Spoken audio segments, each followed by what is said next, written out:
இந்த நாளையும் கர்த்தருடைய வேதத்துல இருந்து வேத வசனம் தியானிக்கும்படியா கர்த்ததாமே இந்த நாளையும் கர்த்தருடைய வார்த்தைகளை பிரசங்கிக்கும்படியா கர்த்தர் அடியாளுக்கு தந்த மேலான தயவுக்காய் கர்த்தரை நன்றியோடு துதிக்கிறேன் ஸ்தோத்திரிக்கிறேன். இந்த நாளையும் கூட தியானிக்கிறது ஆதாரமாக அப்போஸ்தலர் நடபடிகள் 1 வசனம். அப்போஸ்தலர் நடபடிகள் 1:11. கலிலேயராகிய மனுஷரே, நீங்கள் ஏன் வானத்தை அண்ணாந்து பார்த்து நிற்கிறீர்கள்? உங்களிடத்தினின்று வானத்துக்கு எடுத்துக்கொள்ளப்பட்ட இந்த இயேசுவானவர் எப்படி உங்கள் கண்களுக்கு முன்பாக வானத்துக்கு எழுந்தருளி போனாரோ அப்படியே மறுபடியும் வருவார் என்றார்கள். இந்த இயேசு கிறிஸ்துவானவர் எப்படி எழுந்தருளி போனாரோ அப்படியே மறுபடியும் வருவார். நம்ம ஏசப்பா நமக்கு என்ன செய்தாங்க? எழுந்தருளி இந்த பூமியில மனுஷனா பிறந்தாங்க, வளர்ந்தாங்க. அவர் தேவனுடைய பிதாவுடைய சித்தத்தை பரிபூர்ணமா செய்து முடித்து பிற்பாடு பரமேறி என்ன செய்திருக்கிறாங்க? சென்றிருக்கிறாங்க. மறுபடியும் என்ன செய்வாங்க? திரும்பி வருவாங்க. எப்படி எழுந்தருளி மேல போனாங்களோ அதே தேவன் மறுபடியும் 2ஆம் தரம் என்ன செய்வாங்க? திரும்பி வருவாங்க. அந்த விசுவாசத்தோட தான், அந்த நம்பிக்கையோட தான் ஒவ்வொரு தேவனுடைய பிள்ளைங்களும் நம்ம என்ன செய்யறோம்? இந்த பூமியில ஜீவித்து கொண்டு நம்ம என்ன செய்யறோம்? கர்த்தருடைய வருகைக்காக எதிர்பார்த்து கொண்டிருக்கோம். இந்த வசனத்தை நம்ம மூல ஆதாரமாக இந்த நாளிலும் வேத வசனம் தியானிக்க தலைப்பு திரும்பி வருதலின் மேன்மை. இந்த நாளையும் நம்ம தியானிக்கிற பிரசங்கத்துடைய தலைப்பு திரும்பி வருதலின் மேன்மை என்ற தலைப்பில் நம்ம என்ன செய்ய போறோம்? இன்னைக்கு தியானிக்க போறோம். வேதத்துல இருந்து யாரெல்லாம் திரும்பி வந்தாங்க, திரும்பி வந்ததுனால அவங்க வாழ்க்கையில நடைபெற்றதான நன்மைகள், மேன்மைகள் என்ன என்பதை நாம் இன்னைக்கு தியானிக்க போறோம். முதலாவது ஆதாரமாக அப்போஸ்தலர் நடபடிகள் 9:1-2 வாசிக்கும் போது, அப்போஸ்தலர் நடபடிகள் 9:1 வாசிங்க. சவுல் என்பவன் இன்னும் கர்த்தருடைய சீஷரை பயமுறுத்தி கொலை செய்யும்படி சீறி பிரதான ஆசாரியரிடத்திற்கு போய், இந்த மார்க்கத்தாராகிய புருஷரையாகிலும் ஸ்திரீகளையாகிலும் தான் கண்டுபிடித்தால் அவர்களை கட்டி எருசலேமுக்கு கொண்டு வரும்படி தமஸ்குவில் உள்ள ஜபாலயங்களுக்கு நிருபங்களை கேட்டு வாங்கினான். இந்த சவுலுடைய வாழ்க்கையை குறித்து பார்க்கும்போது பாத்தீங்கன்னா அவனுடைய ஆரம்பத்துல பாத்தீங்கன்னா என்ன, கிறிஸ்தவ தேவ ஜனங்களை துன்பப்படுத்தும்படியாக பாருங்க பிரதான ஆசாரியர் இடத்துல என்ன செய்றாங்க? நிரூபங்களை வாங்கக்கூடிய அனுபவத்துல என்ன செய்றாங்க? பெண்களையும் ஸ்திரீகளையும் என்ன செய்றாங்க? காவல் பண்ணுகிற விதத்துல பாத்தீங்கன்னா அவனுடைய ஆரம்பம் கிறிஸ்தவ தேவ ஜனங்களை துன்பப்படுத்தும்படியாக புறப்பட்ட ஒரு சவுலின் அனுபவத்துல பார்க்கும் தேவனுடைய பிள்ளைங்களே. ஆனா பிற்பாடு பாத்தீங்க கர்த்தராகிய இயேசு கிறிஸ்து அவரை சந்தித்த பிற்பாடு பாத்தீங்கன்னா அவருடைய ஜீவியம், அவருடைய வாழ்க்கை, அவருடைய முற்றுமை, அவருடைய ஊழியம் முற்றுமே மாற்றப்படுகிற ஒரு அனுபவத்துல நம்ம காணப்படுறோம் தேவனுடைய பிள்ளைங்களே. இந்த சவுலுடைய வாழ்க்கையினுடைய பிறப்பு குறித்து பாத்தீங்கன்னா அப்போஸ்தலர் நடபடிகள் 22:3 வாசிக்கும் போது, 22:3 அப்போஸ்தலர் நடபடிகள் 13:9 வாசிக்கும் போது வாசிங்க. நான் யூதன், சிலிசியா நாட்டிலுள்ள தர்சு பட்டணத்திலே பிறந்து இந்த நகரத்திலே கமாலியலின் பாதத்தருகே வளர்ந்து முன்னோர்களுடைய வேத பிரமாணத்தின்படியே திட்டமாய் போதிக்கப்பட்டு இன்றைய தினம் நீங்கள் எல்லாரும் தேவனை குறித்து வைராக்கியம் உள்ளவர்களாய் இருக்கிறது போல நானும் வைராக்கியம் உள்ளவனாய் இருந்தேன். 13:9 ஸ்டார்டிங். அப்பொழுது பவுல் என்று சொல்லப்பட்ட சவுல், போதும் நமக்கு வாஸ்தவ வேத வசனத்து மூலமா பாருங்க தேவ பிள்ளைங்களே, சவுலை குறித்து பாத்தீங்கன்னா சவுலுடைய மனம் மாற்றத்துக்கு பிற்பாடு சவுலுடைய ஜீவியத்துல பாத்தீங்கன்னா அவனுடைய பேர் மாற்றப்பட்டதான அனுபவத்தை குறித்து நம்ம இப்ப தியானிக்க போறோம். சவுல பாத்தீங்கன்னா தர்சு பட்டணத்துல என்ன செய்யற அவருடைய பிறப்பின் அனுபவம் பாத்தீங்கன்னா தர்சு பட்டணத்துல அவர் பிறக்கிறதான அனுபவத்தை நாம பார்க்கிறோம் தேவனுடைய பிள்ளைங்களே. தர்சு பட்டணத்துல பிறந்த ஒரு ரோமானிய குடிமகனாதான் சவுல் என்ன செய்திருக்கார்? முதலாக பிறந்திருக்கிறார். அப்படிப்பட்ட அனுபவத்துல பார்க்கும்போதுதான் பாத்தீங்கன்னா அவர் தன்னுடைய எபிரேய பேரான தர்சு பட்டணத்துல ரோமானிய குடிமகனாக அவருக்கு பேர் சவுல். ஆனா பாத்தீங்கன்னா அதே சவுலுடைய பெயர் தன்னுடைய எபிரேய பெயரான புறஜாதியருக்கு இன்னொரு பெயர். முதல்ல பாத்தீங்கன்னா ரோமானிய குடிமகனாக அவருக்கு பேர் சவுல். ஆனா எபிரேய பெயர் இன்னொரு பெயர் என்னன்னு பாத்தீங்கன்னா அதுதான் பவுல். அப்ப அவர் 2 பேருடைய நபராதான் அவர் நினைச்சிருக்கிறாரு. இந்த சவுல் என்ன செய்றாரு? காணப்பட்டிருக்கிறாரு. பிற்பாடு கர்த்தராகிய இயேசப்பா அவரை சந்தித்ததுக்கு பிற்பாடு பாத்தீங்கன்னா அவருடைய பெயரை என்ன செய்துட்டாரு? பவுலாகவே அவர் வெளிப்படுத்துற அனுபவத்துல அப்படிப்பட்டதான பேச்சு பவுலுங்கிறதான பெயர் தான் எல்லாருக்கும் தெரியப்படுற விதத்துல என்ன காணப்படக்கூடியதாய் காணப்படாது. அதுதான் அந்த வேத 13:9 கூட நம்ம தியானித்தோம். சவுல் என்னப்பட்ட பவுல். அப்படிதான் அந்த வசனம் என்ன செய்யுது? ஆரம்பம் ஆகுது. அப்போ பாத்தீங்களா தேவனுடைய பிள்ளைங்களை, இந்த சவுலுடைய வாழ்க்கையில ஜீவியத்துல பாத்தீங்கன்னா சவுல் நம்ம ஆரம்பம் ஆகுறாரு. அதுக்கு பிற்பாடு அந்த அதிகாரத்துல பாத்தீங்கன்னா ஏசப்பா அவரை சந்திக்கிறாங்க. சந்தித்த பிற்பாடு பாத்தீங்கன்னா கிறிஸ்தவ தேவ ஜனங்களை துன்பப்படுத்த முடியாத வழியில போனதான சவுல வழியில தேவன் சந்திக்கிறாங்க. சந்தித்த உடனே கேட்டதான முதல் கேள்வி, ஆண்டவரே நான் என்ன செய்ய சித்தமா இருக்கிறீர்னு சொல்லி கேட்கிறார். பாத்தீங்களா? இவ்வளவு ஒரு அருமையான கேள்வி. எவ்வளவு எத்தனை வருஷம், எவ்வளவு நாட்கள் கிறிஸ்தவ தேவ ஜனங்களை, கிறிஸ்தவங்களுக்கே ஒரு ஒரு பயத்துக்குரியதான ஒரு நபராக, ஒரு அச்சத்துக்குரிய நபரா வாழ்ந்து கொண்டிருக்கிறார், காணப்பட்டார். ஆனா ஏசப்பா சந்தித்த உடனே கேட்ட கேள்வி, நாம கூட பாத்தீங்கன்னா ரட்சிக்கப்பட்டு ஞானஸ்தானம் எடுத்து அபிஷேகம் பெற்ற தேவ பிள்ளைங்க இப்ப கூட நம்ம வாழ்க்கையோட, ஆண்டவரே நான் என்ன செய்ய சித்தமா இருக்கிறீங்க ஏசப்பா, நீங்க சொல்லுங்க, உங்க சித்தம் என்னன்னு சொல்லுங்க என் வாழ்க்கையில அப்படின்னு சொல்லி ஆண்டோட சித்தத்துக்கு ஒப்பு கொடுத்து மனப்பூர்வமா வாழ்கிற ஒரு அனுபவத்துல நாம கூட இருப்போமான்னு தெரியாது. ஆனா ரட்சிக்கப்பட்ட ஆரம்பத்துல பாத்தீங்கன்னா சவுல் ஆண்டோட கேக்குறாங்க, கத்தர் என்ன செய்றாங்க, அவரோட பேசி பிற்பாடு பாத்தீங்கன்னா முற்றிலுமா மாற்றப்பட்ட அனுபவத்துல ரட்சிக்கப்பட்டு ஞானஸ்தானம் எடுத்து அபிஷேகம் பண்ணப்பட்டதான தேவனுடைய மனுஷனா மாற்றப்படுறாரு. அது மாத்திரம் இல்ல, அவருடைய ஊழியத்தை கத்தருக்கு வைராக்கியமா ஊழியத்தை செய்யற அனுபவத்துல அவர் காணப்படுறார். தெய்வ பிள்ளைங்களே, இந்த சவுல் பவுல் அப்படின்னு சொல்லி ரெண்டு பேருடைய அனுபவத்துல அவங்க எப்படிப்பட்ட அனுபவத்துல, சவுலா இருக்கும்போது எப்படிப்பட்ட அனுபவத்துல காணப்பட்டார், பவுலா இருக்கும்போது எப்படிப்பட்ட அனுபவத்துல காணப்பட்டார். சவுலுடைய வாழ்க்கையில அப்ப பவுலா மாறினதுக்கு பிற்பாடு அவருடைய ஜீவிதத்துல காணப்பட்டது என்ன அப்படின்னு சொல்லி பாத்தீங்கன்னா, பழைய மனுஷன் அனுபவத்தை முற்றிலும் மாற்றப்பட்டு ஒரு புதிய மனுஷனுடைய ஜீவியத்தை ஊழியத்தை என்ன செய்தாரு பவுல் செய்யக்கூடிய அனுபவத்துல காணப்பட்டார். பழைய மனுஷன் அனுபவத்தை முற்றிலும் மாற்றப்பட்டு ஒரு புதிய மனுஷன் அனுபவத்துல ஒரு ஜீவியத்தை, ஒரு ஊழியத்தையும் செய்யக்கூடியவராக பவுல் அப்போஸ்தலன் என்ன செய்தாரு, காணப்பட்டார். தெய்வ பிள்ளைங்களே, பாருங்க, இந்த சவுல் ஆரம்பத்துல பாத்தீங்கன்னா கிறிஸ்தவ மார்க்கத்துக்கு விரோதமா பேசக்கூடிய ஒரு நபரா தான் இந்த சவுல் காணப்பட்டார். ஆனா பாத்தீங்கன்னா ஆண்டோடைய பிள்ளை ஏற்றுக்கொண்ட பிற்பாடு சுவிசேஷம் அறிவிக்கிறதுக்கு பாத்தீங்கன்னா ராஜாக்களுக்கு முன்பாக, தலைவர்களுக்கு முன்பாக, புறஜாதிகளுக்கு முன்பாக தைரியமா கர்த்தருடைய வார்த்தையை பேசக்கூடிய ஒரு மனுஷனா காணப்பட்டார். தெய்வ பிள்ளைங்களே, முதலாவது சவுலா இருக்கும்போது விரோதமா பேசினாரு. ஆனா அவர் ரட்சிக்கப்பட்ட பிற்பாடு பாத்தீங்கன்னா எங்கனாலும் கர்த்தருடைய வார்த்தையை தைரியமா பிரசங்கிக்க கூடியதான ஒரு மனுஷனா, தேவனுடைய மனுஷனா காணப்பட்டார். தெய்வ பிள்ளைங்க, அது மாத்திரமல்ல பாத்தீங்கன்னா சவுலா இருக்கும்போது ஒரு கொடூரமான ஒரு மிருகத்தனமான ஒரு அனுபவத்துல காணப்பட்டார். தெய்வ பிள்ளைங்களே, ஒரு மனுஷீகமான அனுபவத்துல. ஆனா பவுலா இருக்கும்போது பாத்தீங்கன்னா பரிசுத்த ஆவியானவரால் நடத்தப்படுற அனுபவத்துல, பரிசுத்த ஆவியினாலேயே ஊழியம் செய்யற அனுபவத்துல, பரிசுத்த ஆவியானவரோட ஆவியினாலே பேசக்கூடிய அனுபவத்துல காணப்பட்டார். தெய்வ பிள்ளைங்களே, சவுலா இருக்கும்போது பாத்தீங்கன்னா கிறிஸ்தவங்க அழிக்கணும், துன்பப்படுத்தணும், இந்த கிறிஸ்தவ மார்க்கத்தை எப்படியெல்லாம் அழிக்கலாம்னு சொல்லி நினைச்சதாரு, திட்டம் போட்டு அப்படிப்பட்ட அனுபவத்துல காணப்பட்டார். தெய்வ பிள்ளைங்களே, பவுலா மாறின பிற்பாடு பாத்தீங்கன்னா அவருடைய ஜீவிய ஊழியத்துக்கு பிற்பாடு பாத்தீங்கன்னா சபையை குறிச்ச கவலை, அந்த கொரிந்தியர் சபை இப்படிப்பட்ட அனுபவத்துல இருக்கே, கலாத்தியர் சபை இப்படிப்பட்ட அனுபவத்துல இருக்கே, பிலிப்பியர் சபை இப்படிப்பட்ட நிலவரத்துல காணப்படுறாங்களே, ஆவியில ஆரம்பம் பண்ணிட்டு அவங்க என்ன செய்தாங்க, மாம்சத்துல முடிய பண்றாங்களே, இப்படி சபைகளை குறிச்சு, சபை ஜனத்தை குறித்ததான ஒரு கவலையும் பாரம் உள்ளவரா என்ன செய்யறாரு, காணப்படுறார். தெய்வ பிள்ளைங்களே,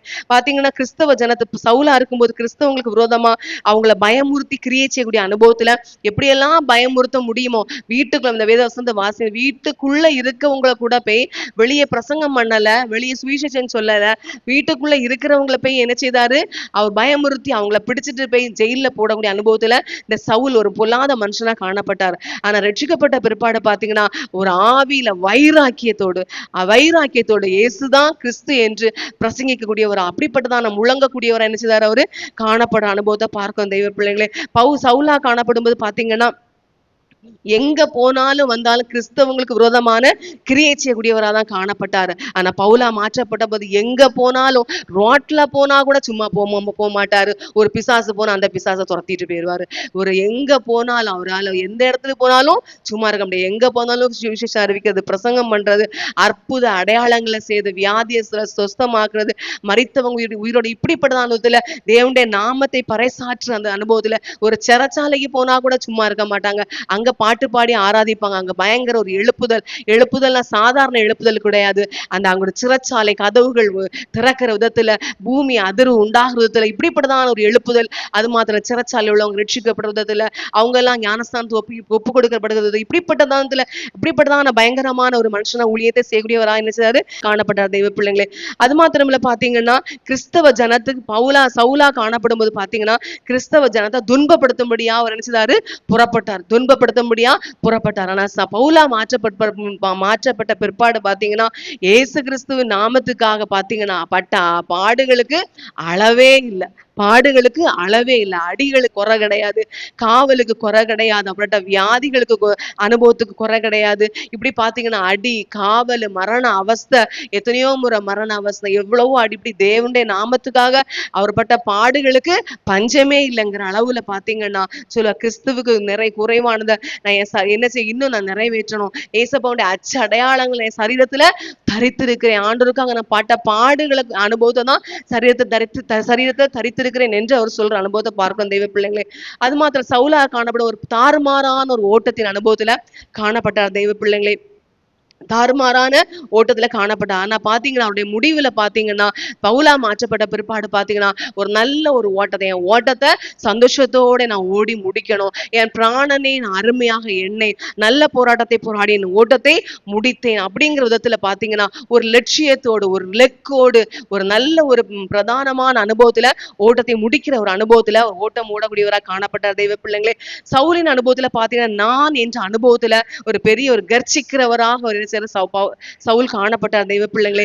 ஆனா ஒரு புதிய மனுஷன் அனுபவத்துல மாற்றப்பட்ட பிற்பாடு நான் அல்ல கிறிஸ்துவே என்னில் வாழ்கிறார், இனி நான் அல்ல என்று சொல்றதுல அவருடைய பவுல் அப்போஸ்தலனுடைய ஜீவியத்துல என்ன ஒரு புதிய மனுஷன் அனுபவத்துல மாற்றப்பட்டார் தெய்வ பிள்ளைங்களே. பாத்தீங்கன்னா வேதத்திலோட வாசிக்கும் போது அந்த சவுல் சபையை பாழாக்கி கொண்டிருக்கக்கூடிய அனுபவத்துல காணப்பட்டார் தெய்வ பிள்ளைங்களே. ஆனா பாத்தீங்கன்னா புதிய மனுஷன் அனுபவத்துல மாற்றப்பட்ட பிற்பாடு கிறிஸ்துவின் அன்பை விட்டு என்னை பிரிப்பவன் யார் என்ற அனுபவத்துல பாத்தீங்கன்னா அரைக்கூவல் விடுறதுல மரணமானாலும் ஜீவனாலும் உயர்வானாலும் தாழ்வானாலும் வேற எந்த சிருஷ்டியும் என்ன வந்தாலும் பரவாயில்ல, என்ன கஷ்டங்கள் வந்தாலும் பரவாயில்ல, என்ன இழப்பு வந்தாலும் பரவாயில்ல, இயேசு கிறிஸ்துவின் அன்பை விட்டு என்னை பிரிப்பவன் யார், கிறிஸ்துவின் அன்பு என்னை நெருக்கி ஏவுது அப்படின்னு சொல்றதுல அவருடைய ஜீவி ஒரு புதிய மனுஷன் அனுபவத்துல மாற்றப்பட்ட தெய்வ பிள்ளைங்களே.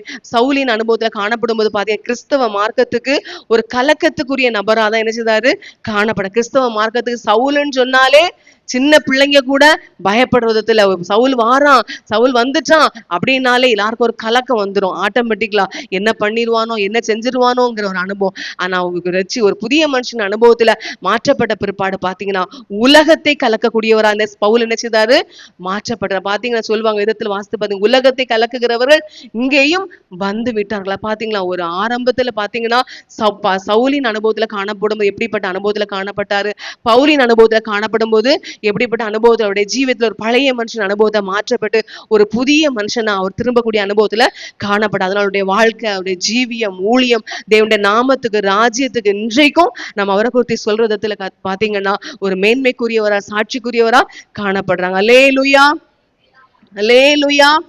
இரண்டாவதா நம்ம தியானிக்கும் போது ரூத்துடைய புஸ்தகம் 1ஆம் அதிகாரம் 19ஆம் வசனத்திலிருந்து வாசிக்கும் போது வாசிங்க. அப்படியே இருவரும் பெத்லகேம் மட்டும் நடந்து போனார்கள். அவர்கள் பெத்லகேமுக்கு வந்தபோது ஊரார் எல்லாரும் அவர்களை குறித்து ஆச்சரியப்பட்டு இவள் நகோமியோ என்று பேசிக் கொண்டார்கள். அதற்கு அவள், நீங்கள் என்னை நகோமி என்று சொல்லாமல் மாறாள் என்று சொல்லுங்கள், சர்வ வல்லவர் எனக்கு மிகுந்த கசப்பை கட்டளையிட்டார். நமக்கு வாசிக்கிறோம் தெய்வ பிள்ளைங்களை பாருங்க, நகோமியும் அவளுடைய மருமகளை என்ன செய்தாங்களாம் பெத்லகேமுக்கு வந்தார்கள் என்று பார்க்கும். பெத்லகேமுக்கு வந்தார்கள் என்கிற அனுபவத்தை, திரும்பி வந்தார்கள் என்ற அனுபவத்தை பார்க்கும் தெய்வ பிள்ளைங்களை. பாத்தீங்கன்னா இந்த நியாயாதிபதிகள் நியாயம் விசாரித்து வரும் நாட்கள்ல ஒரு குடும்பம் எலிமலேக்குடைய மனைவி நகோமிக்கு 2 பசங்க மக்லோன் கிளியோன். பாத்தீங்கன்னா அவங்க வாழ்ந்து கொண்டு வந்திருந்த நாட்கள்ல பாத்தீங்கன்னா தேசத்துல பயங்கர பஞ்சம், கொடுமையான பஞ்சம், சாப்பாடு இல்ல, கொடுமையான பஞ்சத்துல கஷ்டப்படுறாங்க. அந்த குடும்பம் வேற எந்த குடும்பம் போனாங்கன்னு சொல்லப்படல, தெரியாது. ஆனா அந்த ஒரு குடும்பத்தை குறித்து சொல்லப்பட்டிருக்கு. பாத்தீங்கன்னா அந்த மக்லோன் குடும்பம் என்ன செய்யறாங்க, அவங்க 3 பேரும் தாய் தகப்பன் 4 பேரு 2 பசங்க என்ன செய்யறாங்க மோவாப் தேசத்துக்கு போறாங்க தெய்வ பிள்ளைகள். மோவாப் தேசத்துல 10 வருஷம் அந்த தேசத்துல காணப்படுறாங்க. 10 வருஷம் அந்த இடத்துல சஞ்சரிக்கிறாங்க. இங்க நடந்தது என்னன்னு சொல்லி பாத்தீங்கன்னா அவங்க என்ன செய்ய பஞ்சம் இல்லாம சாப்பிட்டு எடுத்து வாழ்ந்திருப்பாங்க. முதலாவது நம்ம எலிமலைக்கு மறித்து போறாரு. 2வது பாத்தீங்கன்னா 2 பசங்களுக்கு திருமணம் பண்ணி கொடுக்குறாங்க. திருமணம் பண்ணி பிற்பாடு பாத்தீங்கன்னா 2 பசங்களும் என்ன செய்யறாங்க, ஒரு ஆளு இன்னொரு ஆளா என்ன செய்யறாங்க மறிச்சு போகிற அனுபவத்துல 2 பசங்களும் மறிக்கிற அனுபவத்துல பாத்தீங்கன்னா இப்ப நகோமி 2 மருமகளும் காணப்படுறதுல என்ன செய்யறாங்க காணப்படுறாங்க தெய்வ பிள்ளைங்களை. பாத்தீங்கன்னா அப்ப பாத்தீங்கன்னா நகோமி சொல்றா, நீங்க என்ன செய்யுங்க என் மக்களே 2 பேரையும் பார்த்து ரூத்து ஓர்பாலா பார்த்து சொல்றாங்க, நீங்க என்ன செய்யுங்க, திரும்பி போங்க, உங்க வீட்டுக்கு போங்க, உங்க தேசத்துக்கு போங்க, உங்க ஜனத்தண்டை போங்க, உங்க தேவர்கள்கிட்ட நீங்க போங்க அப்படின்னு சொல்லி என்ன செய்றா சொல்ற அனுபவத்தை பார்க்கும் தெய்வ பிள்ளை. அப்படிப்பட்ட அனுபவத்துல காணப்படும் போதுதான் பாத்தீங்கன்னா இந்த ரூத் சொல்றா, நான் உண்மை பின்பற்றாமல் உண்மை விட்டு திரும்பி போவதை குறித்து என்னோட பேச வேண்டாம். நீர் போகும் இடத்திற்கு நானும் வருவேன், நீர் தங்கும் இடத்திலே நானும் தங்குவேன். உம்முடைய ஜனம் என்னுடைய ஜனம், உம்முடைய தேவன் என்னுடைய தேவன். நீர் மரணமடையும் இடத்தில் நானும் மரணம் அடைந்து அங்கே அடக்கம் பண்ணப்படுவேன். மரணமே அல்லாமல் வேறொன்றும் உம்மை விட்டு என்னை பிரித்தால் கர்த்தர் அதற்கு சரியாகவும் அதற்கு அதிகமாகவும் எனக்கு செய்ய கடவர் என்றாள். பாத்தீங்களா தெய்வ பிள்ளைங்க, ஒரு மருமக மாமியார் கிட்ட சொல்றாங்க. ஒரு தாய் பிள்ளை அப்படி அன்புங்கிற அனுபவத்தை சொல்லப்படல. ஒரு மாமியார் ஒரு மருமக. பாத்தீங்களா தெய்வ பிள்ளைங்களை, ரூத்து மோவாபியா பெண்ணா காணப்படுறா. இவங்க இந்த நகோமி உங்க குடும்பம் நல்ல ஒரு ஆவிக்குரிய தேவனுடைய பிள்ளையா காணப்படுறாங்க. அவ திருமணம் பண்ணி வந்ததுக்கு பிற்பாடு அந்த குடும்பத்துல வாய்க்கப்பட்ட பிற்பாடு பாத்தீங்கன்னா அவருடைய ஜீவியத்துல ஒரு மாற்றம் உண்டாயிரு. ஏசப்பாவை சொந்த ரட்சகரை ஏற்றுக்கொண்டது மாத்திரமல்ல, ஆண்டுடைய பிள்ளையாகவே இந்த நகோமி உங்களை பின்பற்ற தெய்வத்தை பின்பற்ற அனுபவம், அவருடைய கற்பனைகள், அவருடைய பிரமாணங்களின்படி வாழ்கிற அனுபவம், ஒப்பு கொடுக்கிற அனுபவம், அப்படிப்பட்ட அனுபவத்துக்கு ஒப்பு கொடுத்து வாழ்றதுனாலதான் பாத்தீங்கன்னா இந்த நகோமி இந்த ரூத் பாத்தீங்கன்னா ஒரு பிரிவு, ஒரு இழப்பு வருது. அப்படிப்பட்ட சூழ்நிலை திரும்பி போங்கன்னு சொன்ன பிற்பாடும் கூட என்ன செய்யல, திரும்பி போகல. நீங்க எங்க போவீங்களோ அங்க நான் வருவேன், நீங்க எங்க தங்குவீங்களோ அங்க நான் தங்குவேன். உங்க தேவன் தான் என்னுடைய தேவன். நீங்க எங்க மரணம் அடையணும் அங்கே நானும் மரணம் அடைவோம். மரணம்னா உங்களை என்னை பிரிக்கணும், வேற எதுவும் என்ன செய்யக்கூடாது, பிரிக்க கூடாதுன்னு அவ அவ்வளவு போல்டா, ஏதோ சும்மா ஃபார்மாலிட்டிக்கு, ஏதோ சும்மா ஒரு அந்த டைமுக்கு அந்த நேரத்துக்கு ஒரு பேச்சு பேசணும் அப்படின்லாம் இல்ல. அவ வார்த்தையில ஒரு உறுதியா காணப்பட்ட, வார்த்தையிலையும் உறுதி, மனசுலயும் உறுதி, வாழ்க்கையிலேயும் உறுதியா, நடத்தையிலையும் உறுதியா ரூத் காணப்படுற அனுபவத்தோட உறுதியை நம்ம பார்க்கக்கூடிய அனுபவத்துல காணப்படுறோம் தெய்வ பிள்ளைங்களே. இவளுடைய உறுதியை பார்த்து பாத்தீங்கன்னா அவங்களுடைய நகோமி அதுக்கப்புறம் ஒரு வார்த்தையுமே சொல்லலைங்கிற அனுபவத்தை பார்க்கும் தெய்வ பிள்ளை. அதுக்கு பிற்பாடு பாத்தீங்கன்னா அவங்க திரும்பி வராங்க. மோவாபுல இருந்து 2 பேருமா திரும்பி வருகிற அனுபவத்தை பார்க்கும் தெய்வ பிள்ளைகளை. அவங்க பெத்லகேமுக்கு திரும்பி வராங்க. பெத்லகேம் என்பது அப்பத்தின் வீட குறிக்கக்கூடிய அனுபவத்துல காணப்படுது தெய்வ பிள்ளைங்களை. பாருங்க, இந்த நகோமி இந்த ரூத் இந்த நகோமியை பார்த்து சொன்ன ஒரு வார்த்தை என்ன அப்படின்னு சொல்லி பாத்தீங்கன்னா, நகோமிக்கு 2 சைட் செலர்ஸ் பாத்தீங்கன்னா பேசும்போதே பேச்சிலே ஒருத்தங்களுக்கு இன்னொருத்தங்களுக்கு என்ன செய்வாங்க, பாயிண்ட் கொடுப்பாங்க. அதே மாதிரியே பாத்தீங்கன்னா தான் இந்த ரூத் என்ன செய்யறா சொல்றா, நீர் என்னுடைய தேவன் உம்முடைய தேவன், நீங்க எங்க தங்குவீங்களோ அங்க நான் தங்குவேன். அப்படிங்கிற அனுபவம் என்னன்னு சொல்லி பாத்தீங்கன்னா, ஒரு நாள் நீங்களே என்ன செய்யக்கூடாது, மோவாபுல இருந்து பெத்லகேமுக்கும், பெத்லகேம்ல இருந்து இனி அடுத்தது மோவாபுக்கும் போகிற அனுபவம் வரக்கூடாது. நீங்க என்ன செய்ய உறுதியா இருக்கணுங்கிற அனுபவத்தை தான் அவளும் உறுதியா இருக்கிறத வெளிப்படுத்துறா. நீங்களும் அப்படிப்பட்ட அனுபவத்துல இருக்கணும். இனி உங்க வாழ்க்கையில மோவாபுக்கு போகிற அனுபவமோ நினைக்கிற அனுபவம் என்ன செய்யக்கூடாது, வரக்கூடாது. அப்படிங்கிற அனுபவத்தை தான் பாத்தீங்கன்னா ரூத் இந்த நகோமிக்கு என்ன செய்யலாம், சொல்லாம சொல்லக்கூடிய ஒரு அனுபவத்துல பாத்தீங்கன்னா அவளுடைய பேச்சு காணப்படுது பிள்ளைங்களே. இது நம்முடைய வாழ்க்கையில கூட பாத்தீங்கன்னா, நம்முடைய ஜீவிதத்தில சில நேரங்கள்ல சில சிச்சுவேஷன்ல பாத்தீங்கன்னா சில கஷ்டங்கள், சில சோதனைகள், போராட்டங்கள் வருகிறது நிமித்தமா நமக்கு கூட ஊழியத்தை விட்டு, சபையை விட்டு, ஊழியக்காரங்களுடைய ஐக்கியத்தை விட்டு, தெய்வ சமூகத்தின் அனுபவத்தை விட்டு நம்ம போனா நல்லா இருக்கும், செத்தா நல்லா இருக்கும் அப்படிங்கிற ஒரு அனுபவத்தை நமக்கு என்னது நமக்கு தோணும் சில பிரச்சனைகள் சிச்சுவேஷன்ல.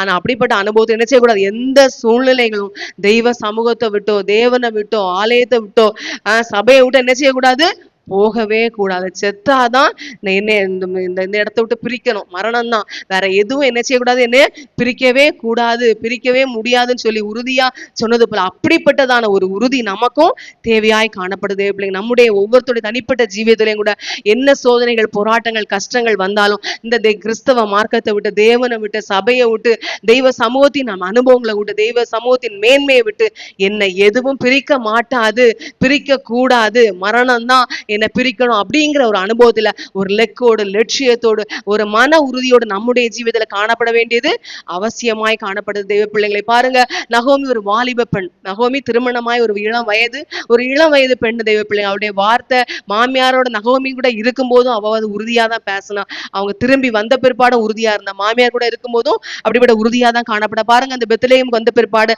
அந்த தேசத்துல அநேகர் பலரும் பலவிதமா பார்த்திருப்பாங்க, பேசியிருப்பாங்க. அவங்க இப்படியெல்லாம் பேசுறாங்களே அவங்க இப்படியெல்லாம் பாக்குறாங்களே, என்னை அவங்க பார்க்க பார்வை எனக்கு கஷ்டமா இருக்கு, அவங்க பேசுற கூடி கூடி என்னை வச்சு பேசுறாங்க, இதெல்லாம் கஷ்டமா இருக்குன்னு சொல்லிட்டு அவ என்ன செய்ய, திரும்பி நான் எங்க தாய் நாட்டுக்கே நான் போறேன்னு சொல்லிட்டு ஓடல தெய்வ பிள்ளைங்களே.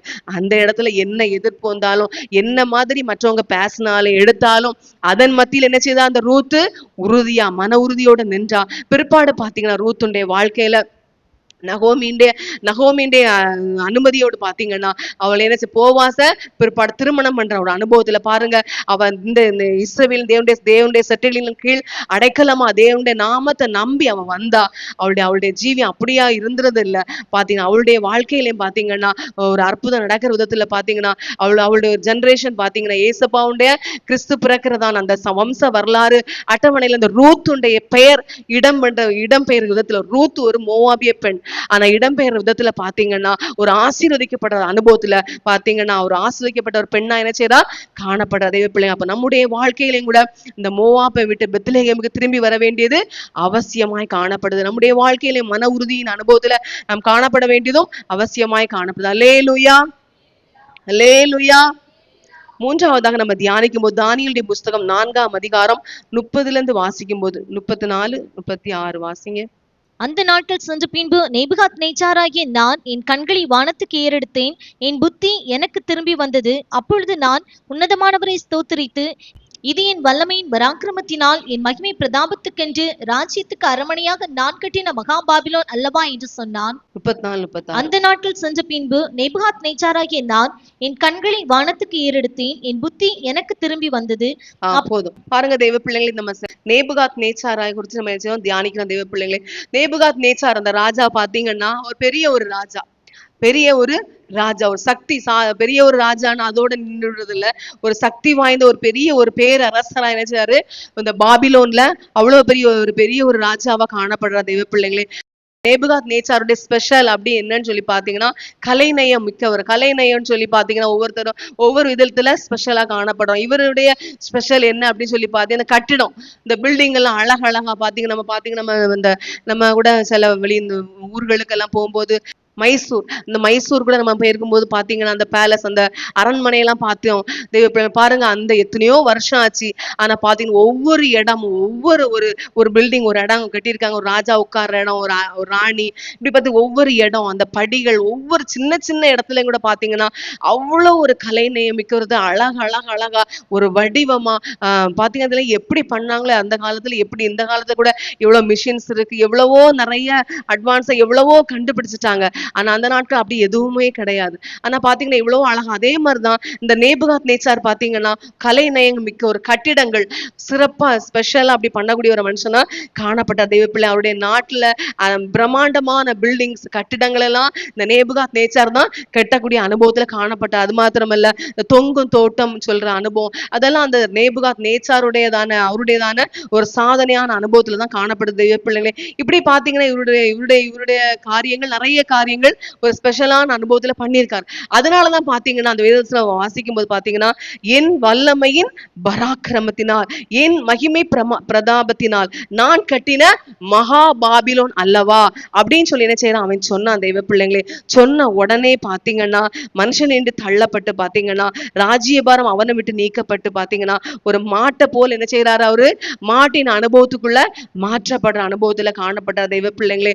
அவருக்கு தேவன் கொடுத்த ஒரு கிருபை, ஒரு டேலண்ட் தான். ஆனா தேவனுக்குள்ள வச்சிருக்கணும், தேவன் தந்தது அப்படின்னு சொல்லி தன்னை தாழ்த்தி இருக்கணும். ஆனா அந்த அனுபவம் அந்த நேபுகாத் நேச்சார்கிட்ட இல்ல தெய்வ பிள்ளை. அதனாலதான் பாத்தீங்கன்னா அவருடைய வாழ்க்கையில இப்படிப்பட்ட ஒரு மாட்டை போன்ற அனுபவத்துல அவர் மாற்றப்பட்ட தெய்வ பிள்ளைங்க. நம்முடைய வாழ்க்கையையும் இது நம்ம தியானிக்கிறதான அனுபவத்துல தெய்வ பிள்ளைங்களுக்கு இந்த நான் என் இந்த சுயத்தின் ஆணவத்திலிருந்து நாம் என்ன செய்யணும், திரும்ப வேண்டியது அவசியமாய் காணப்படுது. இந்த அனுபவத்துல நான் என் சுயம் என்ற அனுபவத்துல நாம திரும்ப வேண்டியது அவசியமாய் காணப்படுது தெய்வ பிள்ளைங்களை. பாத்தீங்களா இந்த குறிக்கப்பட்டதான காலங்கள் நாட்கள் நிறைவேறுகிறதுக்கு வரைக்கும் இந்த நேபுகாத் நேச்சார் அப்படிப்பட்ட அனுபவத்துல தான் காணப்பட்டார் தெய்வ பிள்ளைங்களே. அந்த 34வது வசனத்துல வாசிக்கும் போது பாத்தீங்கன்னா அவர் கண்களை வானத்துக்கு ஏறெடுக்கிறானா.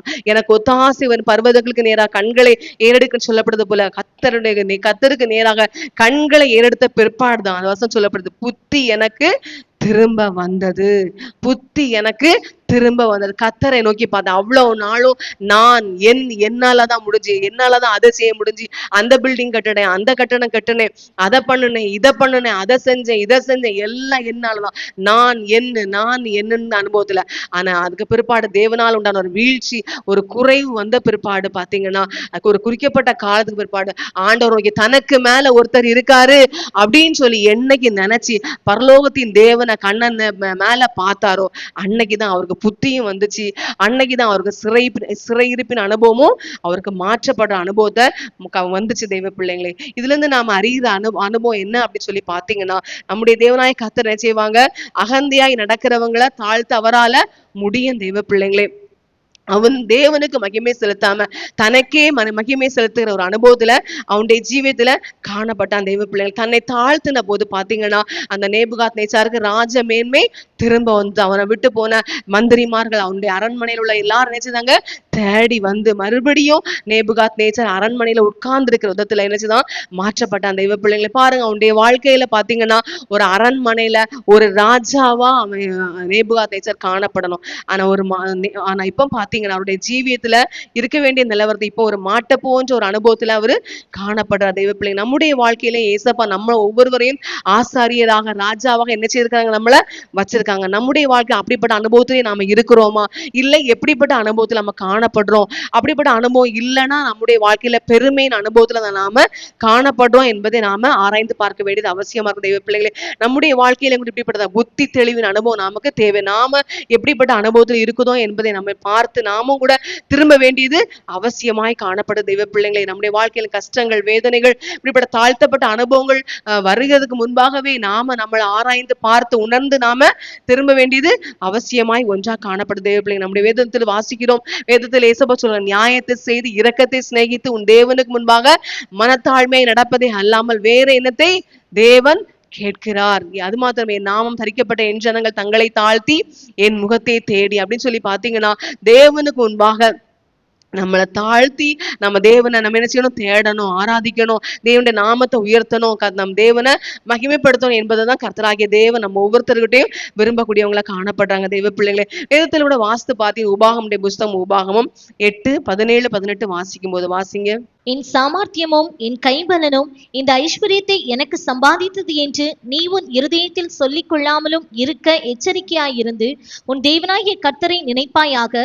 அவரே உன் பிதாக்களுக்கு ஆணையிட்டு கொடுத்த தம்முடைய உடன்படிக்கையை உறுதிப்படுத்தும்படி இந்நாளில் உனக்கு உண்டாயிருக்கிறது போல ஐஸ்வர்யத்தை சம்பாதிக்கிறதற்கான பலனை உனக்கு கொடுக்கிறவர். பாத்தீங்களா, இந்த வாசித்த வேத வசனத்துல பாத்தீங்கன்னா சொல்லப்படி, என் சாமர்த்தியமும் என் கைபலனும் இந்த ஐஸ்வர்யத்தை எனக்கு கொடுத்தது என்று நீ உன் இருதயத்தில் சொல்லிக் கொள்ளாமலும் இருக்க எச்சரிக்கையாயிரு. சொல்லுவாங்க, ஏன் சம்பாத்தியம், ஏன் நான் ராத்திரியும் பகலும் நான் என்ன செய்தேன், நான் வேலை செஞ்சேன், நான் தூக்கம் கிடையாது, உறக்கம் கிடையாது, அப்படி பாடுபட்டேன். இது நான் கட்டின வீடு, நான் வாங்கின காரு, நான் பண்ண பிசினஸ், இது என்னால உண்டானதாகும் அப்படின்னு சொல்லி பாத்தீங்கன்னா என்ன செய்வாங்க, சிலர்லாம் பெருமையா என்ன செய்வாங்க, பேசுவாங்க. அது ஆணானாலும் சரி, பெண்ணானாலும் சரி, யாருமே தேவனுக்கு முன்பாக என்ன செய்யக்கூடாது, இப்படிப்பட்ட பெருமையா பேசுற, பெருமை பீத்துற அனுபவம் என்ன செய்யக்கூடாது, காணப்படக்கூடாது. அதான் சொல்லப்பட்டிருக்க. ஏசப்பா சொன்னாங்க, என் சம்பாத்தியமும் என் கைபலனும் இந்த ஐஸ்வர்யத்தை எனக்கு கொடுத்தது என்று நீ உன் இருதயத்துல, வாயில இல்ல, இருதயத்துல கூட நீ சொல்லிக்கொள்ள சொல்லிக் கொள்ளாம இருக்க நீ எச்சரிக்கையா இரு. இந்த ஏன்னா நீ ஐஸ்வர்யத்தை சம்பாதிக்கிறதுக்கான பலனையும் ஜீவனையும் சுகத்தையும் உனக்கு தந்தவர் யாரு, உன்னை விட மேலான சிருஷ்டி கர்த்தர், உன்னை ஜெனிப்பித்த தேவன் ஒருத்தர் இருக்கிறார் என்பதை நீ என்ன செய்யணும், மறக்க கூடாது. அவரை நீ நினைவுல வச்சிருக்கணும் அப்படின்னு சொல்லி தெளிவா என்ன செய்யறாங்க, கர்த்தராகிய தேவன் சொல்றாங்க. தெய்வ பிள்ளைகளை, எல்லாரும் பெருமையா ஏன் சம்பாத்தியம், நான் கட்டுனது, நான் வாங்கின வீடு, நான் வாங்கின காரு, நான் வாங்கின வண்டி, அது இதுன்னு என்ன செய்வாங்க, அந்த எஸ்டேட் வாங்கினேன், அதை வாங்கினேன், இதை வாங்கினேன், எல்லாம் நான் சொல்லிட்டு இருக்கக்கூடியவங்க அப்படி சொல்வீங்களானா இந்த வீழ்ச்சி என்ன செய்யும், கண்டிப்பா வரும். தெய்வ பிள்ளைகள், நம்முடைய வாழ்க்கையில வீழ்ச்சி வர்றதுக்கு முன்பாகவே நம்ம தேவனுக்குள்ள, இது தேவனுடைய கிருபையினால தேவன் எனக்கு தந்தாங்க, ஆண்டவருடைய கிருபை தான், ஆண்டவருடைய ஆசீர்வாதம் தான், ஆண்டவர் தான் எங்களை நடத்துனாங்க, எங்களால முடியாது அப்படின்னு சொல்லி தேவனை முன்னிட்டு தேவனுக்குள்ள மறைந்து நீங்க வாழ்வீங்கன்னா, தேவனை முன்னிட்டு நீங்க சொல்வீங்களானா உங்களுக்கு அது என்னது, ஆசீர்வாதமா இருக்கும். தெய்வ பிள்ளைகள், இது அது இல்லைன்னா அது உங்களுக்கு என்ன செய்யாது, ஆசீர்வாதமா காணப்படாது. நம்முடைய வாழ்க்கையில கூட நாமும் கூட அப்படிப்பட்ட தேவனுக்குள் மறைந்து வாழ்கிற அனுபவத்துல பேசுகிற, வாழ்கிற, ஜீவிக்கிற ஒரு அனுபவம் நமக்கு தேவையாய் காணப்படுது தெய்வ பிள்ளைங்களே. அல்லேலூயா, அல்லேலூயா. நான்காவதாக பாத்தீங்கன்னா லூக்கா சுவிசேஷம் 15ஆம் அதிகாரம் 11ல இருந்து வாசிக்கும்போது, லூக்கா 15:11ல இருந்து வாசிக்கும்போது வாசிங்க. பின்னும் அவர் சொன்னது, ஒரு மனுஷனுக்கு 2 குமாரர் இருந்தார்கள். அவர்களில் இளையவன் தகப்பனை நோக்கி, தகப்பனே, ஆஸ்தியில் எனக்கு வரும் பங்கை எனக்கு தர வேண்டும் என்றான். அந்தப்படி அவன் அவர்களுக்கு தன் ஆஸ்தியை பங்கிட்டு கொடுத்தான். சில நாளைக்கு பின்பு இளைய மகன் எல்லாவற்றையும் சேர்த்து கொண்டு தூரதேசத்துக்கு புறப்பட்டு போய் அங்கே துன்மார்க்கமாய் ஜீவனம் பண்ணி தன் ஆஸ்தியை அழித்து போட்டான். எல்லாவற்றையும் அவன் செலவழித்த பின்பு அந்த தேசத்திலே கொடிய பஞ்சம் உண்டாயிற்று. அப்பொழுது அவன் குறைவுபடத் தொடங்கி அந்த தேசத்து குடிகளில் ஒருவனிடத்தில் போய் ஒட்டி கொண்டான். அந்த குடியானவன் அவனை தன் வயல்களில் பன்றிகளை மேய்க்கும்படி அனுப்பினான். அப்பொழுது பன்றிகள் தின்கிற தவிட்டினாலே தன் வயிற்றை நிரப்ப ஆசையா இருந்தான். ஒருவனும் அதை அவனுக்கு கொடுக்கவில்லை. போதும் தெய்வ பிள்ளைங்களை, பாத்தீங்களா? இந்த இளையகுமாரின் அனுபவத்தை நம்ம பார்க்கலாம் தெய்வ பிள்ளைங்களை. பாருங்க, தகப்பனுக்கிட்ட ரொம்ப ஆஸ்தி, நல்ல வசதி உள்ள தகப்பனா காணப்படுற அந்த இளைய 2 பசங்க, 2 பேரும் 2வது உள்ள பையன் என்ன செய்யறான்? அப்பா, நீங்க எனக்குள்ளதான பங்கு என்ன செய்யுங்க, தந்துருங்க. சிலர் எல்லாம் பாத்தீங்கன்னா சில குடும்பங்கள ஃபேமிலி திருமணமாயி அவங்க ஒரு தானதுக்கு அப்புறம் தான் என்ன செய்வோம் குடும்பம். இவனுக்கு திருமணம் ஒன்னும் ஆகல, சொல்லப்படல. ஆனா பாத்தீங்கன்னா அவன் அதுக்கு முன்பாகவே பாத்தீங்கன்னா எனக்குள்ள பங்கை தந்துருங்கன்னு சொல்லி வாங்கிக்கிட்டு சந்தோஷமா சந்தோஷமா உல்லாசமா என்ன சார் தூர தேசத்துக்கு போய் மனசும் மாம்சமும் விரும்புற பிரகாரமா என்ன செய்யறாரு, வாழ்றாரு. இருந்த பணம் காசு எல்லாம் என்ன செய்துட்டு செலவழிஞ்சிட்டு, அவங்க கூட நிறைய பேர் இருந்திருப்பாங்க, மாமேன்னு மச்சான்னு அப்படின்னு சொல்லி என்ன செய்வாங்க, பயங்கர ஃப்ரெண்ட்ஷிப் ஐக்கியத்துல என்ன செய்வாங்க காணப்பட்டிருப்பாங்க. பணம் போச்சு, எல்லா பொருளும் எல்லாம் தீர்ந்ததுக்கு பிற்பாடு பாத்தீங்கன்னா அவன் கூட யாருமே இல்லை. அவனுக்கு செலவு பண்ணதுக்கு யாரும், அவனுக்கு தண்ணி குடிக்க கூட அவன்கிட்ட பைசா கிடையாது, வயிறு பசிக்கிறதுக்கு சாப்பிடுறதுக்கு சாப்பாடு இல்லை. இப்ப என்ன நிலைமைன்னு சொல்லி பாத்தீங்கன்னா ஒரு குடியானவன்கிட்ட ஒட்டி கொண்டான். பண்ணி மேய்க்கிற ஒரு அனுபவத்துல, பண்ணி அந்த மேய்க்கிற அனுபவத்துல அப்படியாவது சாப்பாடு கிடைக்கும்னு பாத்தீங்கன்னா ஒரு வேலை செய்து சாப்பிடலாம்னு சொல்லி பாத்தீங்கன்னா அப்படி ட்ரை பண்ணும்போது கூட பாத்தீங்கன்னா அந்த பண்ணி கூட நல்லா வயிறு நிறைய தவிட சாப்பிடுது தெய்வ பிள்ளைங்களே. ஆனா அதை பார்த்து இவன் ஏக்கப்படுறான். அந்த பண்ணி சாப்பிடுற தவிட பார்த்து ஏக்கப்படுறான், ஏங்குதான். அந்த பண்ணி சாப்பிடுற தவிடு கூட இவனுக்கு கிடைக்கல. அவன் நினைக்க, நான் பசியில நான் சாகுறேன், எனக்கு இந்த தவிடு கூட கிடைக்கல, அதை கூட கொடுக்கறதுக்கு யாருமே இல்ல தெய்வ பிள்ளைங்களே. அப்படிப்பட்ட அனுபவத்துல காணப்படும் போது அவனுக்கு என்ன செய்யுது, புத்தி திரும்ப வருது. அவனுக்கு புத்தி திரும்ப வரக்கூடிய அனுபவமா காணப்படுது தெய்வ பிள்ளைங்களே. புத்தி திரும்ப வந்த பிற்பாடு பாத்தீங்கன்னா அவனு என்ன அவனுக்கு உணர்வு வந்துச்சுன்னு பாத்தீங்கன்னா தகப்பன் வீட்டை குறிச்சதான ஞாபகம் வந்துச்சு தெய்வ பிள்ளைங்க. தகப்பனுடைய வீட்டை ஞாபகம் வந்துச்சு. பாத்துங்க, வேற எங்கேயும் போகிற அனுபவம் தகப்பன் வீட, ஏன்னா தகப்பன் வீடு சம்பூர்ணமான அனுபவத்துல, திருப்தியாக்கப்பட்ட அனுபவத்துல, ஒரு மனரம்யமான அனுபவத்துல, ஒரு குறைவுமே இல்லாத அனுபவத்துல தகப்பனுடைய வீடு காணப்படுற அனுபவமா காணப்படுது தெய்வ பிள்ளைங்களே. அப்பதான் அவன் நினைக்க, என் தகப்பன் வீட்டுல பூர்த்தியான சாப்பாடு இருக்கு, ஏன்னா பசியில சாகுறேன், வேலைக்காரங்க இருக்காங்க, வேலைக்காரங்களும் நல்லா சாப்பிடுறாங்க, நல்ல வஸ்திரம் அணிந்திருக்கிறாங்க, எந்த ஒரு குறையுமே இல்லை, நான் இப்படிப்பட்ட நிலவரத்துல இருக்கிறேனே அப்படின்னு சொல்லி அவனுக்குள்ள ஒரு உணர்வு வந்து, ஒரு மெய் மனஸ்தாபம் வந்து, ஒரு பாவ உணர்வு அவனுக்குள்ள என்ன செஞ்சுச்சு வரக்கூடிய அனுபவத்துல காணப்பட்டு பிற்பாடு பாத்தீங்கன்னா அவன் இருந்த இடத்த விட்டு எழும்பி தகப்பன் வீட்டுக்கு வரக்கூடிய அனுபவத்தை அவன் பார்க்க தெய்வ பிள்ளைங்களை. பாருங்க, சில வீடுகள்லயும் பாத்தீங்கன்னா குடும்பங்களை பாத்தீங்கன்னா சில பிள்ளைங்க அவங்க என்ன செய்வாங்க, பெற்றோர் ஸ்கூல் 12th படிக்கிற வரைக்கும் அவங்க கைக்குள்ள இருக்கிற வரைக்கும் சாப்பிடுமா ஸ்கூல் போக முன்னாடி, காலேஜ் போக முன்னாடி சாப்பிடுமா கையில கொண்டு என்ன செய்வாங்க, வாயில கொண்டு கொடுப்பாங்க. அவங்க இருக்கிற இடத்துல கையில கொண்டு சாப்பாடை கொண்டு கொடுப்பாங்க. சரி போமா, நீ வேற, எனக்கு நேரம் ஆயிட்டுன்னு சாப்பாடை உதாசீனப்படுத்திட்டு ஏசிக்கிட்டு என்ன செய்வாங்க, காப்பி குடிக்காம சாப்பிடாம பிள்ளைங்க என்ன செய்வாங்க போவாங்க தெய்வ பிள்ளைங்களே. ஆனா குறிக்கப்பட்ட காலங்கள் ஒரு அதுக்கு மேற்கொண்டு நல்ல காலேஜ் படிக்கணும், இல்லைன்னா வேலை பார்க்கணும் அப்படின்னு சொல்லி வெளி ஊருக்கு போகும்போதுதான் பாத்தீங்கன்னா நமக்கு வாயில கொண்டு ஊட்டி விடுறதுக்கு அம்மா இல்லையே, கையில கொண்டு சாப்பாடு தரதுக்கு அப்பா இல்லையே, அப்பா அம்மா இல்லையே, நம்ம இப்படி கிடந்து கஷ்டப்படுறோமே. அப்பந்தான் தெரியும், இப்போ டைமுக்கு போனாதான் சாப்பாடு கிடைக்கலாம், சாப்பாடு தீந்துரும். ஹாஸ்டல்ல தங்கி இருக்கும்போது சாப்பாடு அந்த டைமுக்கு போகணும், லேட்டா நம்ம வீட்டுல போல நல்லா தூங்கிட்டு எழும்பி போய் பார்த்தா சாப்பாடு அங்க இருக்காது. இப்படி பாத்தீங்கன்னா அப்பதான் என்ன செய்வாங்க, பிள்ளைங்க கஷ்டப்படுவாங்க தெய்வ பிள்ளைங்க. அது போலதான் பாத்தீங்கன்னா நம்ம ஆவிக்குரிய சபை நமக்கு ஒரு தகப்பன் வீடு தெய்வ பிள்ளைங்களே. கத்த நமக்கு எல்லாம் நம்ம எழுத்தின் பிரகாரமாகவும் ஆவிக்குரிய பரவும் நல்ல ஒரு ஆவிக்குரிய சத்தியங்களை உபதேசங்களை நமக்கு தந்திருக்க அந்த பிள்ளைங்க. சில நேரம் பாத்தீங்கன்னா நம்ம சபை நமக்கு பிரசங்கத்துல கூட பாத்தீங்கன்னா கடிந்து கொள்ளுகிற அனுபவங்கள், நல்ல உபதேசங்கள், வேறு பிரிந்த அனுபவத்தை குறிச்சு நல்ல என்ன செய்வாங்க, நல்லா பேசுவாங்க, சத்தியத்தை சத்தியமா பேசுவோம். அப்ப நமக்கு கஷ்டமா இருக்கும். சபையை விட்டு பேரலாமா, சத்தியத்தை விட்டு நம்ம பேரலாமா அப்படின்னு சொல்லி என்ன நமக்கு தோணும் தெய்வ பிள்ளைங்களை. ஏன்னு சொல்லி பாத்தீங்கன்னா சத்தியத்தின் மேல உள்ள அன்பு நம்ம கிட்ட இல்ல. சத்தியத்தின் மேல உள்ள அன்பு நமக்கு குறைவா இருக்கு. அதனாலதான் அது கஷ்டமா இருக்கு. சத்தியத்தின் மேல உள்ள அன்பு இருந்ததானா நமக்கு என்ன சத்தியத்தை எப்படி பேசினாலும் நாம என்ன செய்வோம், அதை ஏற்றுக்கொள்வோம். சத்தியத்துக்கு நாம மனப்பூர்வமா ஒப்பு கொடுப்போம். நம்ம இருதயம் சொல்ல நமக்கு ஃபர்ஸ்ட் கஷ்டமா தான் இருக்கும். ஆனா உண்மையா யோசித்து நிதானித்து பார்த்தா ஆமா அவங்க சொல்றது கரெக்ட் தான், சத்தியத்தை சத்தியமா தான் பேசுறாங்க, இதுல என்ன தப்பு இருக்கு நமக்கு தோணும். அதுக்கு அந்நியமா நமக்குள்ள இருதயத்துக்குள்ள உலகத்தின் அனுபவம், உலகத்தின் இன்பம், உலகத்தின் கவர்ச்சி, உலகத்தின் மாயைகள், உலகத்தின் சிற்றின்பங்கள் மேல ஆசா பாசங்கள் விருப்பம் நமக்குள்ள இருக்குமானா அது நமக்கு கஷ்டமா தான் காணப்படும் தெய்வ பிள்ளைங்களே. இப்படிப்பட்ட அனுபவங்கள் நம்மளை என்னது தேவனை விட்டோ தேவ சமூகத்தை விட்டோ தூரப்படுத்துற அனுபவம் நமக்குள்ள வரக்கூடாது தெய்வ பிள்ளைகள். இந்த இளையகுமாரனுடைய ஜீவியத்துல ஒரு உணர்வு வந்தது போல நம்முடைய வாழ்க்கையில கூட மறுபடியும் ஒரு திரும்பி நாம் தகப்பன் வீட்டுக்கு வர வேண்டியது அவசியமான ஒன்றாய் நமக்கு காணப்படுது தெய்வ பிள்ளைங்களே. பாருங்க, இந்த இளையகுமாரன் தகப்பனுடைய நிழல்ல தான் அவன் வாழணும். தகப்பனுடைய நிழல்ல தகப்பனுடைய வீட்டுலதான் அவன் வாழணும், ஜீவிக்கணும், இருந்திருக்கணும்.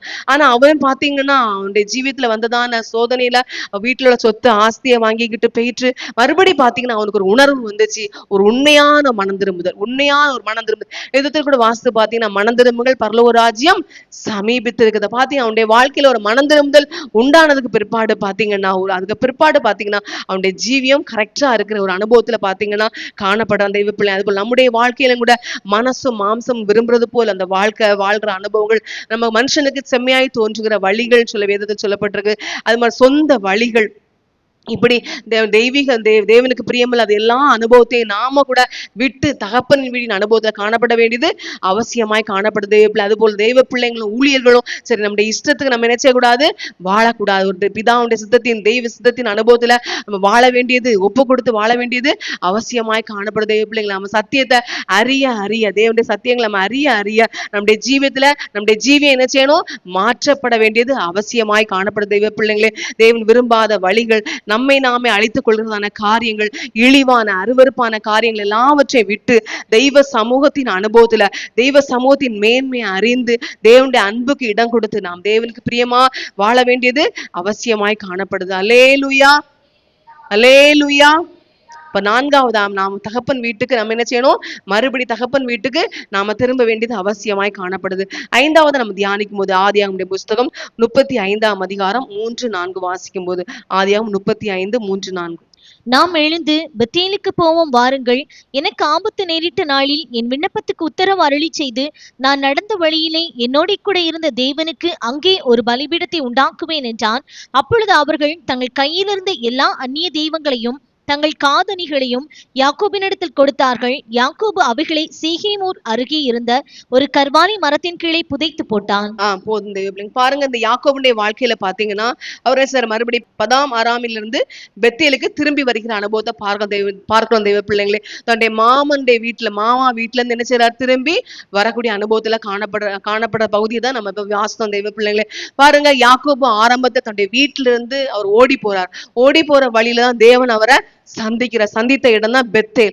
பெத்தேல் என்பது தேவனுடைய வீடா காணப்படுது தெய்வ பிள்ளைங்க. அப்ப அந்த பெத்தேல் தேவனுடைய வீடா காணப்படுது. அவருடைய வாழ்க்கையிலையும் பாத்தீங்கன்னா பெத்தேல் அனுபவத்தை தேவன் அவரை சந்தித்தாரு, தேவன் அவரோடு பேசினாங்க, வாக்குத்தத்தங்களை கொடுத்தாங்க. அப்படிப்பட்ட அனுபவத்துல காணப்பட்ட அனுபவத்தை தான் நம்ம பார்க்கிறோம் தெய்வ பிள்ளைங்களே. இப்ப மறுபடி கர்த்தராகிய தேவன் என்ன செய்யறார், அந்த மறுபடி நீ திரும்பி பெத்தேலுக்கு வரணும் அப்படின்னு சொல்லி கர்த்தருடைய வார்த்தை அவருக்கு உண்டாகுது தெய்வ பிள்ளைங்களே. குறிக்கப்பட்ட காலங்கள், திருமணம் ஆச்சு, குடும்பம், பிள்ளைங்க, இப்படி பல வேலை, குடும்பத்தின் சிச்சுவேஷன் காரியங்கள்னால பாத்தீங்கன்னா தேவனை தேடுகிற ஒரு அனுபவங்கள், இப்படிப்பட்ட பெத்தேலின் அனுபவம் அவருடைய ஜீவியத்துல காணப்படல தெய்வ பிள்ளைங்களே. பாத்தீங்கன்னா அந்த யாக்கோபு சொல்றாரு, தேவனுடைய தயவுதான் என்ன 2 பரிவாரத்தின் ஆசீர்வாதம் எனக்கு கிடைச்சிச்சு அப்படிங்கிற அனுபவத்தை சொல்லக்கூடிய அனுபவமா பார்க்கும் தெய்வ பிள்ளைங்க. பாத்தீங்கன்னா குறிக்கப்பட்ட காலம் அவருடைய வாழ்க்கை, இந்த பெத்தேல் அவருடைய ஆரம்பத்தின் அனுபவங்கள், அந்த ஆதி அனுபவங்கள், அந்த பெத்தேல் என்பது ஆதி அனுபவங்கள், தேவன் அவருக்கு கொடுத்த வாக்குத்தத்தத்தின் அனுபவங்கள், அந்த நன்றியுள்ள அனுபவங்கள், அவர் குறிக்கப்பட்ட காலங்கள் இல்ல தெய்வ பிள்ளைங்களே. அத மறுபடியும் கர்த்தர் நினைச்சாங்க, நீ பெத்தேலுக்கு திரும்பி வா என்று கர்த்தராகிய தேவன் நினைச்சாங்க சொல்றாங்க தெய்வ பிள்ளைங்களே. நம்முடைய வாழ்க்கையிலும் கூட அந்த ஆதி அனுபவங்கள், ஆதி அனுபவத்தின் அனுபவத்தில் நம்ம காணப்படுறோமா? இல்ல நம்ம இந்த குடும்பம், பிள்ளைங்க, சொத்து, அது பண்ணணும், இது பண்ணணும், பிள்ளைகளுக்காக சேர்க்கணும், மனைவிக்காக சேர்க்கணும், மனைவிக்கு அது பண்ணணும், பிள்ளைங்களுக்கு அது சேர்க்கணும், இப்படிங்கிற அனுபவத்திலேயே நம்ம உலகத்தின் காரியத்தின் அப்படிப்பட்ட அனுபவத்திலே காணப்படுறோமா? இல்ல தேவன் நம்மை சந்தித்த அந்த ஆதி அனுபவங்கள், தேவன் நம்மோடு பேசின வாக்குத்தத்தங்களின் அனுபவங்கள், அந்த நன்றியுள்ள அனுபவத்தை, இப்படிப்பட்ட அனுபவத்தை நினைக்கிற, தியானிக்கிற அப்படிப்பட்ட அனுபவத்தில் நம்ம காணப்படுறோமா? எப்படிப்பட்ட ஒரு அனுபவத்துல நம்முடைய ஜீவியம் காணப்படுகிறது என்பதை நாம் ஆராய்ந்து பார்க்க வேண்டியது அவசியமாய் காணப்படுது பிள்ளைங்களே. பாருங்க, தேவன் நம்முடைய வாழ்க்கையிலும் பாருங்க, ஏசப்பா நம்மளை ரட்சித்த பிற்பாடு தேவன் நம்ம சந்தித்த அந்த ஆரம்ப நாட்கள்ல தேவன் மேல இருந்த அன்பு பாருங்க, நேரம் போறது தெரியாம ஜெபித்த அந்த ஜெப சமயங்கள், தேவனோடு பேசுகிற, உறவாடுகிற அந்த அனுபவங்கள், நன்றியுள்ள அனுபவம். ஏசப்பா என்ன தெரிந்து கொண்டீங்களே, என்ன நீங்க ரட்சித்தீங்களே, என்ன அபிஷேகித்தீங்களே, என் கூட இருக்கீங்களே, இப்படின்னு சொல்லி ஏசப்பா மேல அளவு கடந்த அன்பு, அப்படி ஏசப்பா மேல நன்றியுள்ள அனுபவங்கள், தேவன் அந்த வாக்குத்தத்தத்தின் மேல ஒரு உறுதி, ஒரு வைராக்கியம், இப்படிப்பட்ட அனுபவம் நம்முடைய வாழ்க்கையில காணப்பட்ட அனுபவம் இருக்குதா என்பதை நாம் ஆராய்ந்து பார்க்க வேண்டியது அவசியமாய் காணப்படுது பிள்ளை. இந்த நாட்கள் வேதத்துல கூட வாஸ்து பாத்தீங்கன்னா 2 தீமோத்தேயுல கடைசி நாட்கள் நன்றி இல்லாதவங்களா காணப்படுவாங்க. நம்முடைய வாழ்க்கை நன்றி உள்ள அனுபவத்துல நாம காணப்படுற அனுபவமா, எப்படிப்பட்ட அனுபவத்துல காணப்படுறோம் என்பதை நாம ஆராய்ந்து பார்க்க வேண்டியது அவசியமா இருக்குது பிள்ளை. இந்த நாபால போல பாத்தீங்கன்னா அவனுக்கிட்ட தாவீதுடைய ஆட்கள் வாராங்க, உங்க கைக்கு உதவுனத கொடுத்து உதவுங்க அப்படின்னு சொல்லி பாத்தீங்கன்னா, தாவீது யாரு, அவனை போல எனக்கு நிறைய பேரை தெரியும் அப்படின்னு சொல்லிட்டு பாத்தீங்கன்னா உதாசீனப்படுத்தி ஒரு நன்றி இல்லாத அனுபவத்துல நாபால போல நம்ம காணப்படுறோமா தேவ பிள்ளைங்களே? அந்த 10 குஷ்டரோகிகள் பாத்தீங்கன்னா வந்தாங்க, எல்லாரும் சுகத்தை பெற்றாங்க. ஆனா ஒரே ஒருத்தர் தான் நன்றியோடு திரும்பி வந்தான். ஏசப்பா, எனக்கு நீங்க எனக்கு சுகத்தை தந்தீங்க, நான் சுகமாயிட்டேன் வந்தான். மற்ற 9 பேர் நன்றி இல்லாம, ஒரு நன்றி செலுத்துற அனுபவம் இல்லாம திரும்பி போயிட்டாங்க தேவ. நாம கூட இப்படிப்பட்ட அனுபவத்துல, நன்றி இல்லாத அனுபவத்துல நம்ம காணப்படுறோமா?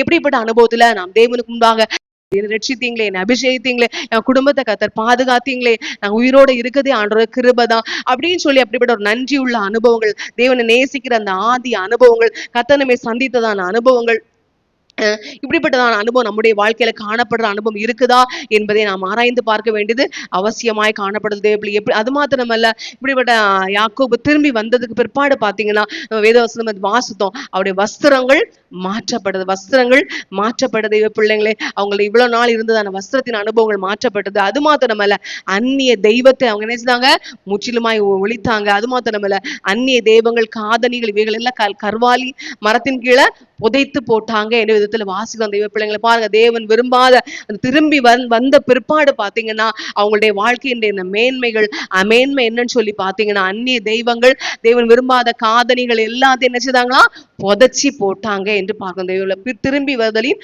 மேன்மை என்கிற அனுபவமா காணணும். நம்முடைய வாழ்க்கையில எங்கிட்ட திரும்பி வந்திருக்கோம் அப்படிங்கிறதுக்கு அடையாளமா ஏதாவது நம்ம கிட்ட இருக்கா தெய்வ பிள்ளைங்களே? ஏதாவது இதே மாதிரி யாக்கோபுடைய வாழ்க்கையில காணப்படுதானா ஏதாவது புதைச்சி போடுற அனுபவத்துல, தேவனுக்கு பிரியமில்லாத காரியத்தை விட்டு ஒழித்து போடு, இது எனக்கு வேண்டாம், இது எனக்கு வேண்டாம் அப்படின்னு சொல்ற அனுபவத்துல நம்முடைய ஜீவம் காணப்படுதா? எப்படிப்பட்ட அனுபவத்துல நம்ம திரும்பி இருக்கிறோம், எப்படிப்பட்ட அனுபவத்துல காணப்படுறோம் என்பதை நாம் ஆராய்ந்து பார்க்க வேண்டியது அவசியமாய் காணப்படுது தெய்வ பிள்ளைங்களா. அல்லேலூயா. 6வது நம்ம தியானிக்கும் போது நெகேமியாவுடைய புஸ்தகம் 1ஆம் அதிகாரம் 3-4 வாசிக்கும் போது, 2ஆம் அதிகாரம் 17-20 வாசிக்க. அதற்கு அவர்கள், சிறையிருப்பில் மீந்திருக்கிறவர்கள் அந்த தேசத்திலே மகா தீங்கையும் நிந்தையையும் அனுபவிக்கிறார்கள். எருசலேமின் அலங்கம் இடிப்பட்டதும் அதன் வாசல்கள் அக்கினியால் சுட்டரிக்கப்பட்டதுமாய் கிடக்கிறது என்றார்கள். இந்த வார்த்தைகளை கேட்டபோது நான் உட்கார்ந்து அழுது சில நாளாய் துக்கித்து உபவாசித்து மன்றாடி பரலோகத்தின் தேவனை நோக்கி. நமக்கு பார்க்கும் தெய்வ பிள்ளைகள் நெகேமியா குறிச்சு பார்க்கும்போது பாத்தீங்கன்னா, நெகேமியா சூசான் அரண்மனையில வேலை பார்க்கக்கூடியவரா காணப்படுற தெய்வ பிள்ளைங்களே. அப்படிப்பட்ட அனுபவத்துல காணப்படும் போதுதான் பாத்தீங்கன்னா, சிறையிருப்பிலிருந்து மீண்டு வந்த ஜனங்கள் வந்து என்ன செய்றாங்க, தகவலை சொல்றாங்க. எருசலேம் என்ன செய்து, அதனுடைய வாசல்கள் என்ன செய்து அக்னியினால சுட்டரிக்கப்பட்ட அனுபவத்துல காணப்படுது.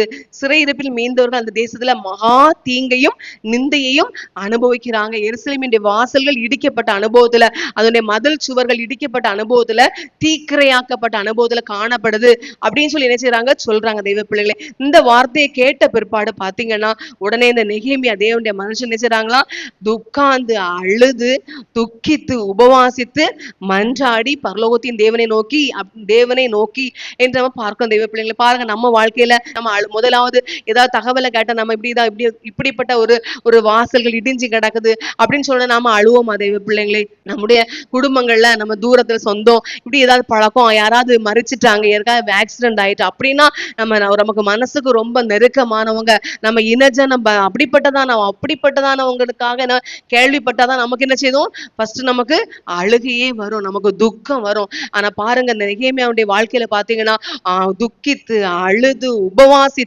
உபவாசித்து பரலோகத்தை தேவன் நோக்கி ஜெபிக்கிற ஒரு அனுபவம் உண்டாகுது. அதுக்கு பிற்பாடுதான் பாத்தீங்கன்னா அவர் நினைச்சாரு, ஆலயத்தை கெட்டும்படியாக பாத்தீங்கன்னா 2ஆம் அதிகாரம் 17-20 வாசிக்கும் போது பாத்தீங்கன்னா கர்த்தருடைய ஆலயத்தை கெட்டும்படியாக அதற்கான பிரயாசங்களில ஈடுபடுற அனுபவத்தை நாம பார்க்கிறோம் தெய்வ பிள்ளைங்களை. வாசிங்க. பின்பு நான் அவர்களை நோக்கி, எருசலேம் பாழாயிருக்கிறதையும் அதன் வாசல்கள் அக்கினியால் சுட்டரிக்கப்பட்டு கிடக்கிறதையும் நாம் இருக்கிற சிறுமையையும் பார்க்கிறீர்களே, நாம் இனி நிந்தைக்குள்ளாய் இராதபடிக்கு எருசலேமின் அலங்கத்தை கட்டுவோம் வாருங்கள் என்று சொல்லி என் தேவன். அதற்கு நான் மறுமொழியாக, பரலோகத்தின் தேவனானவர் எங்களுக்கு காரியத்தை கைக்கூடி வர பண்ணுவார், அவருடைய ஊழியக்காரராகிய நாங்கள் எழுந்து கட்டுவோம். உங்களுக்கோ வென்றால் எருசலேமிலே பங்கும் இல்லை, பாத்தியமும் இல்லை, உங்கள் பேர் விளங்க ஒன்றும் இல்லை என்று அவர்களுடனே சொன்னேன். பாத்தீங்களா தெய்வ பிள்ளைங்களா? அதுக்கு பிற்பாடுதான் பாத்தீங்கன்னா ஆலயத்தை கட்டும்படியான காரியத்தை அந்த எருசலேமுக்கு வந்து எருசலேமுக்கு இந்த நெகேமியா வந்து ஆலயத்தை சுற்றி எல்லாம் பார்த்துட்டு எல்லா ஜனங்களையும் நோக்கி என்ன செய்றாங்க? நம்ம ஆலயத்தை கட்டுவோம் அப்படின்னு சொல்லி செய்றாங்க. ஆலோசிச்சுட்டு பாத்தீங்கன்னா அதுக்கு பிற்பாடு ஆலயத்தை கட்டுறதுக்கான காரியங்களை கர்த்தராகிய தேவன் அவங்களுக்கு கைகூடி வர பண்ணி அதுக்கு பிற்பாடு ஆலயத்தை கட்டுறவங்களா என்ன செய்றாங்க? மாற்றப்படுறாங்க தெய்வ பிள்ளைங்களே. அவங்க ஆலயத்தை ஈஸியா கட்டுனாங்க அப்படின்லாம் கிடையாது தெய்வ பிள்ளைங்களே. பாருங்க, ஆலயத்தை எத்தனையோ இவ்வளோ நாட்களா ஆலயம் தீக்கிரையாக்கப்பட்ட அனுபவத்துல, வாசல்கள் எல்லாம் இடிஞ்சு கிடக்கிற அனுபவத்துல காணப்படுது. அதை யாருமே நினைக்கல, யாருமே கரிசனையா இது அப்படிப்பட்ட அனுபவம் இல்லை. அப்படிப்பட்ட அனுபவத்துல இருக்கும்போது நெகேமியா என்கிற ஒரு மனுஷன் விசாரிக்க வந்தான், அதை பார்க்க வந்தான்னு சொல்லி கேட்ட உடனே சன்பல்லாத், தோபியாத் ஒரு சிலருக்கு விசனமானாங்கன்னு சொல்லி வேதத்துல வாசிக்கிறோம். அது மாத்திரமே அவங்க எல்லாம் பாத்தீங்கன்னா இந்த ஆலயத்தை கட்டுறதுக்கு இந்த நெகேமியாவை பயங்கரமா நினைச்சுதாங்க, பயங்கரமான விதத்துல நக்கலு எப்படி எல்லாம் ஒரு மனுஷனை ஒரு நல்ல ஒரு அனுபவத்துல இருக்கும்போது அவங்கள வந்து மைண்ட் இது பண்ணணுமோ அப்படிப்பட்ட விதத்துல எல்லாம் என்ன செய்றாங்க? இந்த சன்பல்லாத், தோபியா கடிதங்களை அனுப்புறது, மிரட்டுறது, இப்படி பல விதத்துல பல கஷ்டங்கள் பல இன்னல்களை அப்படியே கொடுக்குற அனுபவத்துல காணப்பட்டாங்க தெய்வ பிள்ளைங்க. ஆனா பாத்தீங்கன்னா நெகேமியாவை பாத்தீங்கன்னா அவர் என்ன செய்வாரு? ஆண்டுடைய சமூகத்துல பாத்தீங்கன்னா அவங்க ஆலயத்தை கெட்டும் போது வேத வசனத்தை வாசித்து பாத்தீங்கன்னா ஒரு கையில ஆயுதமும் ஒரு கையில வேலை செய்கிற அனுபவத்தை, 2 கையும் பாத்தீங்கன்னா நெகேமியா 4:17 வாசிக்கும் போது, நெகேமியா 4:17 வாசிக்கும் போது வாசிங்க. அலங்கத்திலே கட்டுகிறவர்களும் சுமை சுமக்கிறவர்களும் சுமை ஏற்றுகிறவர்களும் அவரவர் ஒரு கையினாலே வேலை செய்து மறு கையினாலே ஆயுதம் பிடித்திருந்தார்கள். பாத்தீங்களா? ஒரு கையினால வேலை செஞ்சு ஒரு கையினால ஆயுதத்தை பிடித்து பாத்தீங்களா? அப்படிப்பட்ட விதத்துலதான் ஆலயத்தை 52 நாளைக்குள்ள நினைச்சுதாங்க கட்டி முடித்தாங்க. 52 நாளைக்குள்ள ஆலயத்தை கட்டி முடித்து ஆலயத்தை பிரதிஷ்டை பண்ற அனுபவத்துல காணப்பட்டாங்க என்று பார்க்கும் தெய்வ பிள்ளைங்களே. நம்முடைய ஜீவியத்திலும் கூட நம்முடைய ஆலயத்தின் ஜீவியமாகிய நம்முடைய சரீரமாகிய ஆலயம், நம்முடைய ஜீவியமாகிய ஆலயம் எப்படிப்பட்ட அனுபவத்துல காணப்படுது தெய்வ பிள்ளைங்க? இது போல தீக்கிரையாக்கப்பட்ட அனுபவத்துல, மதில் சுவர்கள் இடிந்து கிடக்கிற அனுபவத்துல, வாசல்கள் இடிக்கப்பட்ட அனுபவத்துல காணப்படுறோமா, இல்ல எப்படிப்பட்ட அனுபவத்துல நம்முடைய ஜீவியத்துல காணப்படுகிறோம் என்பதை நாம ஆராய்ந்து பார்க்க வேண்டியது அவசியமா இருக்கு தெய்வ பிள்ளைங்க. நம்முடைய ஜீவியத்திலும் கூட காணப்படுற இடிந்து கிடக்கிற அனுபவங்கள் அங்க வந்து இடிந்து கிடக்கிறதான வாசல்கள் எப்படிப்பட்ட அனுபவத்துல காணப்படுது, அப்படிப்பட்டதான அதை சரிப்படுத்தணும், கட்டப்படணும், வாசல்கள் கட்டப்படணும், நம்முடைய ஜீவியம் கட்டப்படணும் அப்படிங்கிறதான வாஞ்ச விருப்பம் எத்தனை பேருக்கு எத்தனை பேர் அதை குறிச்சு நம்ம யோசிக்கிறோம், எத்தனை பேர் அதை குறிச்சு பேசுறோம் தெய்வ பிள்ளைங்க? நம்முடைய குடும்பம் இப்படி இருக்கு.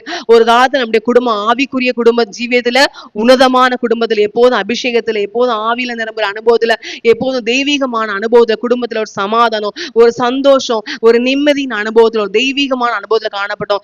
இப்ப பாத்தீங்கன்னா குடும்பத்துல 4 பேர் இருந்தாலும் 4 பேர் 4 முக்குல இருக்கிற அனுபவத்துல, 4 பேருடைய எண்ணங்கள் சிந்தனைகள் வேற மாதிரி அனுபவத்துல, 4 பேரும் இப்படிப்பட்ட வித்தியாசமான அனுபவத்துல நம்ம காணப்படுற அனுபவத்துல இருக்கமே. நம்முடைய ஜீவியத்துல ஒரு ஒற்றுமை இல்லையே, ஒரு ஐக்கியம் இல்லையே, ஒரு ஆவிக்குரிய அனுபவம் இல்லையே, தேவன் நேசிக்கிற அனுபவம் இல்லையே, தேவன் விரும்புற அனுபவம் நம்முடைய ஜீவியம் இல்லையே, நம்முடைய நடக்கை இல்லையே, நம்முடைய பேச்சு இல்லையே, நம்முடைய குடும்பம் இப்படி இருக்கு, தேவனை அறியாதே, தேவனை விட்டு தூரமான அனுபவத்துல காணப்படுறோமே. அப்படி அப்படிங்கிறதான வாஞ்ச, அப்படிப்பட்ட தவிப்பு, அப்படிப்பட்ட ஏக்கம், எப்படி எத்தனை பேருக்கு இப்படிப்பட்ட அனுபவத்தில் நாம் காணப்படுறோம் என்பதை ஆராய்ந்து பார்க்க வேண்டியது அவசியமாய் காணப்படுது பிள்ளைகளே. இந்த ஆலயத்தினுடைய பாத்தீங்கன்னா வாசல்கள் பாத்தீங்கன்னா அநேக வாசல்களை குறித்து சொல்லப்பட்ட தெய்வ பிள்ளைகளே. நெகேமியா 3:1 வாசிக்கும் போது, நெகேமியா 3:1, நெகேமியா 3:26 வாசிக்கும் போது வாசிங்க. அப்பொழுது பிரதான ஆசாரியனாகிய எலியாசீபும் அவன் சகோதரராகிய ஆசாரியர்களும் எழுந்து ஆட்டு வாசலை கட்டினார்கள். முதலாவது பாத்தீங்கன்னா ஆட்டு வாசல் என்ன குறிக்குன்னு சொல்லி பார்த்தீங்க, ரட்சிப்பின் அனுபவத்தை குறிக்கக்கூடியதாக காணப்படுது பிள்ளைங்களே. 3:26 வாசிக்கும் போது அங்க சொல்லப்பட்டிருக்கு, வாசிங்க. ஓபேலிலே குடியிருக்கிற நிதனீமியரை சேர்ந்த மனிதரும் கிழக்கே இருக்கிற தண்ணீர் வாசலுக்கு வெளிப்புறமான கொம்மைக்கும். தண்ணீர் வாசல் என்பது எதை குறிக்குன்னு சொல்லி பார்த்தீங்கன்னா ஞானஸ்தானம், பரிசுத்தாவின் அபிஷேகத்தை குறிக்கக்கூடியதாய் காணப்படுது பிள்ளைங்களே. நெகேமியா 3:3 வாசிக்கும் போது மீன் வாசலை அசைனாவின் குமாரர் கட்டினார்கள். மீன் வாசல் என்பது எதை குறிக்குன்னு சொல்லி பார்த்தீங்கன்னா வேறுபாட்டின் ஜீவியத்தை குறிக்கக்கூடிய அனுபவத்துல காணப்படுது தெய்வ பிள்ளைங்களே. அது மாத்திரம் பழைய வாசல் 3:6 வாசிக்கும் போது, பழைய வாசலை பசையாகின் குமாரனாகிய யோய்தாவும். பழைய வாசல் என்பது எதை குறின்னு சொல்லி பாத்தீங்கன்னா பூர்வ பாதைகள் எவை என்று கேட்டு விசாரித்து இதிலே நடவுங்கள். அப்போஸ்தலருடைய உபதேசத்தின் அனுபவம் தான் பழைய வாசலின் அனுபவமாய் காணப்படுது தெய்வ பிள்ளைங்களே. 2:15 வாசிக்கும் போது பள்ளத்தாக்கின் வாசல். அன்று ராத்திரியிலே நான் ஆற்றோரமாய் போய் அலங்கத்தை பார்வையிட்டு திரும்பி பள்ளத்தாக்கின் வாசல் வழியாய் வந்து விட்டேன். பள்ளத்தாக்கின் வாசல் என்பது தாழ்மையின் அனுபவத்தை வெளிப்படுத்தக்கூடியது. தாழ்மையின் அனுபவம் நம்முடைய ஜீவிதத்துல அப்படிப்பட்டதான வாசல்கள் கட்டி எழுப்பப்பட வேண்டியது அவசியமாய் காணப்படுது. 3:14 வாசிக்கும் போது குப்பை மேட்டு வாசலை பெத்லகேமின் குப்பை மேட்டின் வாசல். இது பிரதிஷ்டையின் ஜீவியத்தை வெளிப்படுத்தக்கூடியதாக காணப்படுது. நம்முடைய ஜீவியத்துல கூட பிரதிஷ்டையின் ஜீவியம் கட்டி எழுப்பப்பட வேண்டியது அவசியம். எப்படிப்பட்ட அனுபவத்துல நாம காணப்படுறோம், ஆரம்பத்துல நாம பிரதிஷ்டையின் அனுபவத்துல காணப்படுறோம், இப்போ எப்படிப்பட்ட பிரதிஷ்டையில நாம காணப்படுறோம் என்பதை நாம் ஆராய்ந்து பார்க்க வேண்டிய அவசியமா இருக்குது. அது மாத்திரம் 2:14 வாசிக்கும் ஊருணி வாசல் வாசிங்க. ஊருணி வாசலை மிஸ்பாவின் மாகாணத்து பிரபுவாகிய கர்த்தரை சார்ந்து கொள்ளுகிற அனுபவம். ஊருணி என்பது கர்த்தரை சார்ந்து கொள்ளுகிற அனுபவத்தை குறிக்குது தெய்வ பிள்ளைங்களே. அது மாத்திரம் எப்ராஹிம் வாசல் பலுகி பெருகுகிற அனுபவத்தை குறிக்குது. காவல் வீட்டு வாசல் என்பது என்ன சொல்லி பார்த்தீங்கன்னா இயேசு கிறிஸ்துவை அறிகிற அறிவுக்கு விரோதமாக வழிகிற எல்லா எண்ணங்களையும் சிந்தனைகளையும் நம்ம சிறைப்படுத்தி வாழ்கிறதான அனுபவம் தான் காவல் வீட்டு வாசல். அது மாத்திரம் 3:28 குதிரை வாசல், சத்தியத்திற்காக போராடுகிற ஒரு அனுபவம். அது மாத்திரம் கிழக்கு வாசல், தெய்வ சமூகத்தின் வாழ்க்கை. கடைசியா வாசிக்கும் போது 3:31 வாசிக்கும் போது மிப்காத் வாசல் வாசிங்க. அவனுக்கு பின்னாக தட்டானின் குமாரன் மல்கியா மிப்காத் என்னும் வாசலுக்கு எதிரே நிதனீமியரும் மளிகைக்காரரும் குடியிருக்கிற ஸ்தலம் முதல் கோடியின் மேல் வீடு மட்டாகவும் இருக்கிறதை பழுது பார்த்து கட்டினார். மிப்காத் வாசல். இந்த மிப்காத் வாசல் தேவனை சந்தித்தாப்ப நம்முடைய வாழ்க்கையில கூட இந்த வாசலின் அனுபவத்துல ரட்சிப்பின் வாசல்கள் நம்ம எப்படிப்பட்ட அனுபவத்துல காணப்படுது. ஞானஸ்தான தண்ணீர் வாசலாகிய ஞானஸ்தானம் பரிசுத்த அபிஷேகத்துல அனுபவத்துல இருக்கிறோமா, அப்படி எந்த அனுபவத்துல நம்முடைய வாசல்கள் காணப்படுது என்பதை நாம் ஆராய்ந்து பார்க்க வேண்டும்.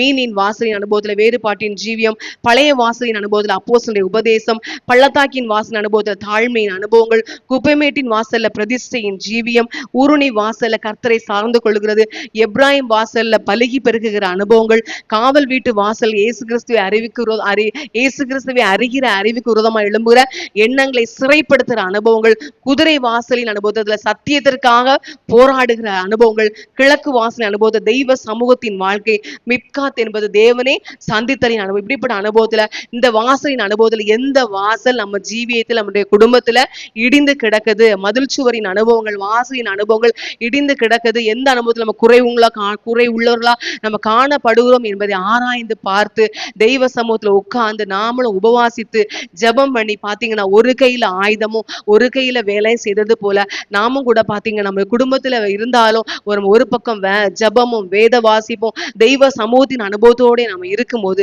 இடிந்து கிடந்த வாசல் கட்டப்பட்டது போல நம்முடைய ஜீவியமாகிய அலங்கமும் வாசல்களும் கட்டப்படும். தெய்வ பிள்ளைங்களை பாத்தீங்கன்னா அவங்க பிற்பாடு பிரதிஷ்டை பண்ணப்பட்டு எல்லாரும் மிகுந்த களி கூறுதலா சந்தோஷமா அதனுடைய ஆடல்கள் பாடல்கள் அவங்க சந்தோஷப்பட்டது வெகு தூரம் கேட்கப்பட்டது என்று நம்ம வேதத்துல வாசிக்கிறோம். தெய்வ பிள்ளை அப்படிப்பட்ட விதத்துல நம்முடைய வாழ்க்கையும் கூட வாசல் கட்டப்படும் போது நம்முடைய ஜீவியமும் குடும்பமும் தனிப்பட்ட வாழ்க்கையும் மிகுந்த ஒரு சந்தோஷமான அனுபவத்துல பரலோக ராஜ்யமும் களி கூறு விதத்துல காணப்படும். தெய்வ பிள்ளைங்க பாருங்க, நெகேமியா இப்படிப்பட்டதான் தேவனுடைய செய்தியை கேட்ட போது பாத்தீங்கன்னா அவர் அலங்கத்தை கட்டும்படியா திரும்பி வந்தாங்க. அதுபோல் நம்முடைய வாழ்க்கையிலையும் கூட இடிந்து கிடக்கிற அலங்கங்கள், வாசல்கள் கட்டப்படும்படியா திரும்ப வேண்டியது அவசியமாய் காணப்படுது. அல்லேலூயா, அல்லேலூயா. கடைசியா நம்ம வாசிக்கும் போது வாஸ்த வசனம் அப்போஸ்தலர் நடவடிக்கைகள் 1ஆம் அதிகாரம் 11வது வசனம், 9, 10, யோவான் 14:3 வாசிங்க.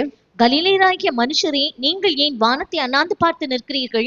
உங்களிடத்தினின்று வானத்துக்கு எடுத்துக்கொள்ளப்பட்ட இந்த இயேசுவானவர் எப்படி உங்கள் கண்களுக்கு முன்பாக வானத்துக்கு எழுந்தருளி போனாரோ அப்படியே மறுபடியும் வருவார் என்றார்கள். இவைகளை அவர் சொன்ன பின்பு அவர்கள் பார்த்து கொண்டிருக்கையில் உயர எடுத்துக்கொள்ளப்பட்டார். அவர்கள் கண்களுக்கு மறைவாக ஒரு மேகம் அவரை எடுத்துக்கொண்டது. அவர் போகிற போது அவர்கள் வானத்தை அண்ணாந்து பார்த்து கொண்டிருக்கையில் இதோ வெண்மையான வஸ்திரம் தரித்தவர்கள் 2 பேர். போதும் தெய்வ பிள்ளைகள். பாத்தீங்கன்னா எங்க சொல்லப்பட்ட இயேசுவானவர் எப்படி உங்கள் கண்களுக்கு முன்னாக எழுந்தருளி போனாரோ அப்படி என்ன செய்வாங்க, மறுபடியும் வருவாங்க என்று பாருங்க சொல்லப்பட்ட தெய்வ பிள்ளைங்க. கர்த்தராகிய இயேசப்பா எழுந்தருளி போனாங்க, மறுபடியும் திரும்பி வருவாங்க. அவங்க எல்லாம் பார்த்து கொண்டிருக்கும் போது என்ன செய்தாங்க, இயேசப்பா அவங்க பார்த்து கொண்டிருக்கும் போது அவங்க பார்த்து கொண்டிருக்கும் போதே கண்களுக்கு முன்பாக அவர் எடுத்துக்கொள்ளப்பட்டாங்க. எடுத்துக்கொள்ளப்பட்டதை அவங்க அப்படியே மேலேயே பார்த்துட்டு இருக்காங்க. பார்த்துட்டு இருக்கும் போதுதான் சொல்றாங்க, உங்க கண்களுக்கு முன்பாக எப்படி இந்த இயேசப்பா எடுத்துக்கொள்ளப்பட்டாங்களோ மறுபடியும் திரும்பி வருவாங்க. அத விதத்துல பாத்தீங்கன்னா யோவான் 14ஆம் அதிகாரம் 3வது வசனத்துல வாசிக்கும் போது, யோவான் 14:3 கூட வாசிக்கும் போது, நான் போய் உங்களுக்காக ஸ்தலத்தை ஆயத்த பண்ணின பின்பு நான் இருக்கிற இடத்திலே நீங்களும் இருக்கும்படி நான் மறுபடியும் வந்து உங்களை என்னிடத்தில் சேர்த்துக் கொள்ளுவேன். ஏசப்பா சொல்றாங்க, நான் போய் உங்களுக்காக ஒரு ஸ்தலத்தை ஆயத்தம் பண்ணின பின்பு நான் இருக்கிற இடத்திலே நீங்களும் இருக்கும்படி நான் மறுபடியும் வந்து உங்களை என்னிடத்தில் சேர்த்து கொள்ளுவேன். அப்ப ஏசப்பா கூட மறுபடி திரும்பி வருவாங்க.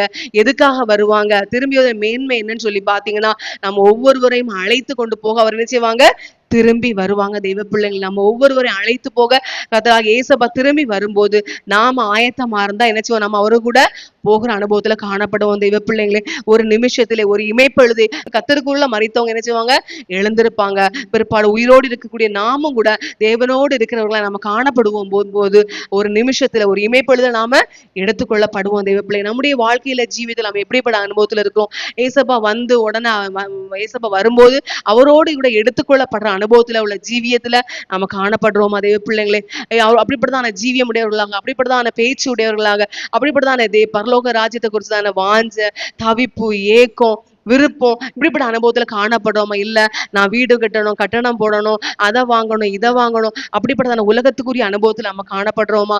இல்ல பரலோகத்துக்கு போகணும், ஏசப்பா வரும்போது அவரோடு நானும் போகணும், என் குடும்பம், என் கணவனார் வரணும், என் பிள்ளைங்க வரணும், முழு குடும்பமே நாங்க போகணும், அப்படிப்பட்டதான வாஞ்சியோடு தவிப்போடு நம்ம காணப்படுறோமா?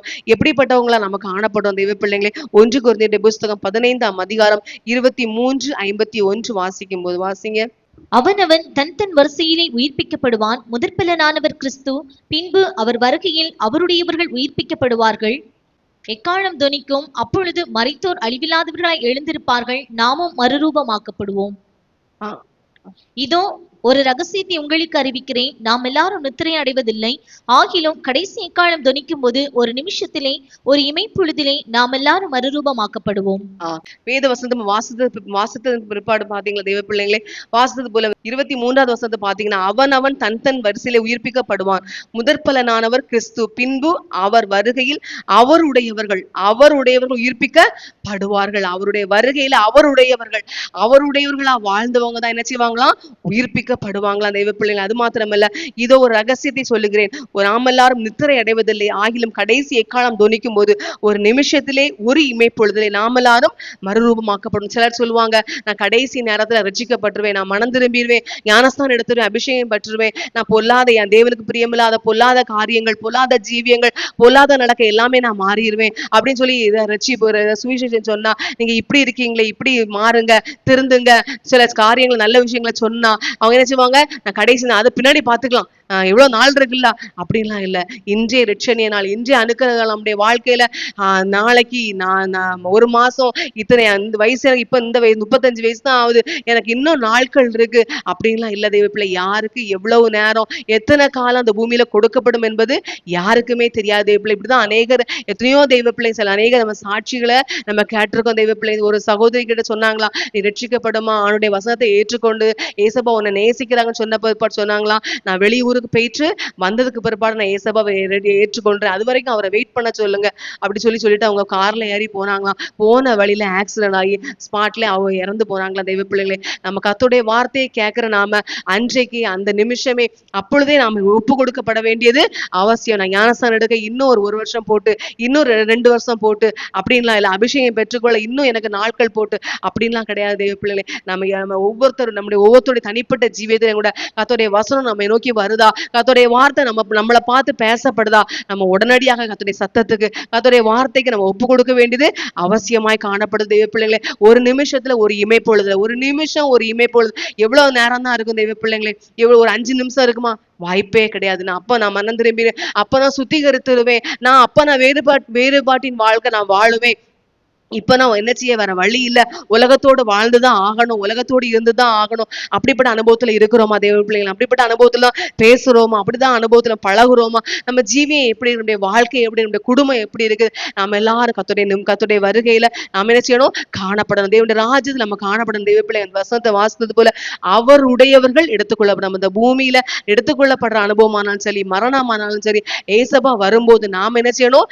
எதிர்கொண்டு போகிற ஏசப்பா வரும்போது அவரோடு கூட அவர் திரும்பி ஏசப்பா வந்து நம்மளை மறுபடியும் என்ன செய்யணும்? அவரோடு கூட கூட்டிக் கொண்டு போகிறது நம்முடைய வாழ்க்கையில ஆயத்தமுடன் நாம் ஜீவிக்க வேண்டியது அவசியமாய் காணப்படும். இந்த நாள்ல கூட நம்ம திரும்பி வருதலின் மேன்மை என்ற தலைப்பின் மூலமா கர்த்தருடைய வார்த்தைகளை தியானித்தோம். சவுலுடைய வாழ்க்கையில பவுலா என்ன செய்ய, அவருடைய வாழ்க்கையில திரும்பி வந்தாங்க. அவருடைய வாழ்க்கையில பழைய மனுஷன் அனுபவத்தை விட்டு புதிய மனுஷன் அனுபவத்துல திரும்பின அனுபவத்தை பார்த்தோம். தெய்வ பிள்ளை நகோமியும் ரூத்தும் பெத்லெகேமுக்கு திரும்பி வந்தாங்க. நேபுகாத் நேச்சாரும் நான் என்கின்ற சுயத்தின் அனுபவத்துல இருந்து திரும்பி வந்த அனுபவத்தை நம்ம பார்த்தோம். அது மாத்திரமல்ல, இளையகுமாரன் மறுபடியும் பாத்தீங்கன்னா உணர்வடைந்து தகப்பனுடைய வீட்டுக்கு திரும்பி வருகிற அனுபவத்தை பார்க்கிறோம். யாக்கோபும் பாத்தீங்கன்னா மறுபடியும் பதான் ஆராமிலிருந்து பெத்லெகேமுக்கு திரும்பி வருகிற அனுபவம் அதனுடைய மேன்மையை குறித்து நம்ம தியானித்தோம். அது மாத்திரமல்ல, நெகேமியா ஆலயம் இடிந்து கிடக்கிற அனுபவத்தை பார்த்த போது, கேள்விப்பட்ட போது அவர் இருந்த இடத்தோடு திரும்பி ஆலயத்தை கட்டும்படியா திரும்பி வருகிற அனுபவத்தை நம்ம பார்க்கிறோம். கர்த்தராகிய இயேசு கிறிஸ்துவும் அவருடையவர்களை மீட்டுக் கொள்ளும்படியாக மறுபடியும் திரும்பி வரப்போறாங்க. நம்ம கர்த்தர் வரும்போது அவரோடு கூட நாமும் அவரை சந்திக்க கர்த்தர் நம்ம ஒவ்வொருவரையும் ஆயத்தப்படுத்துவாராக. ஆமென்.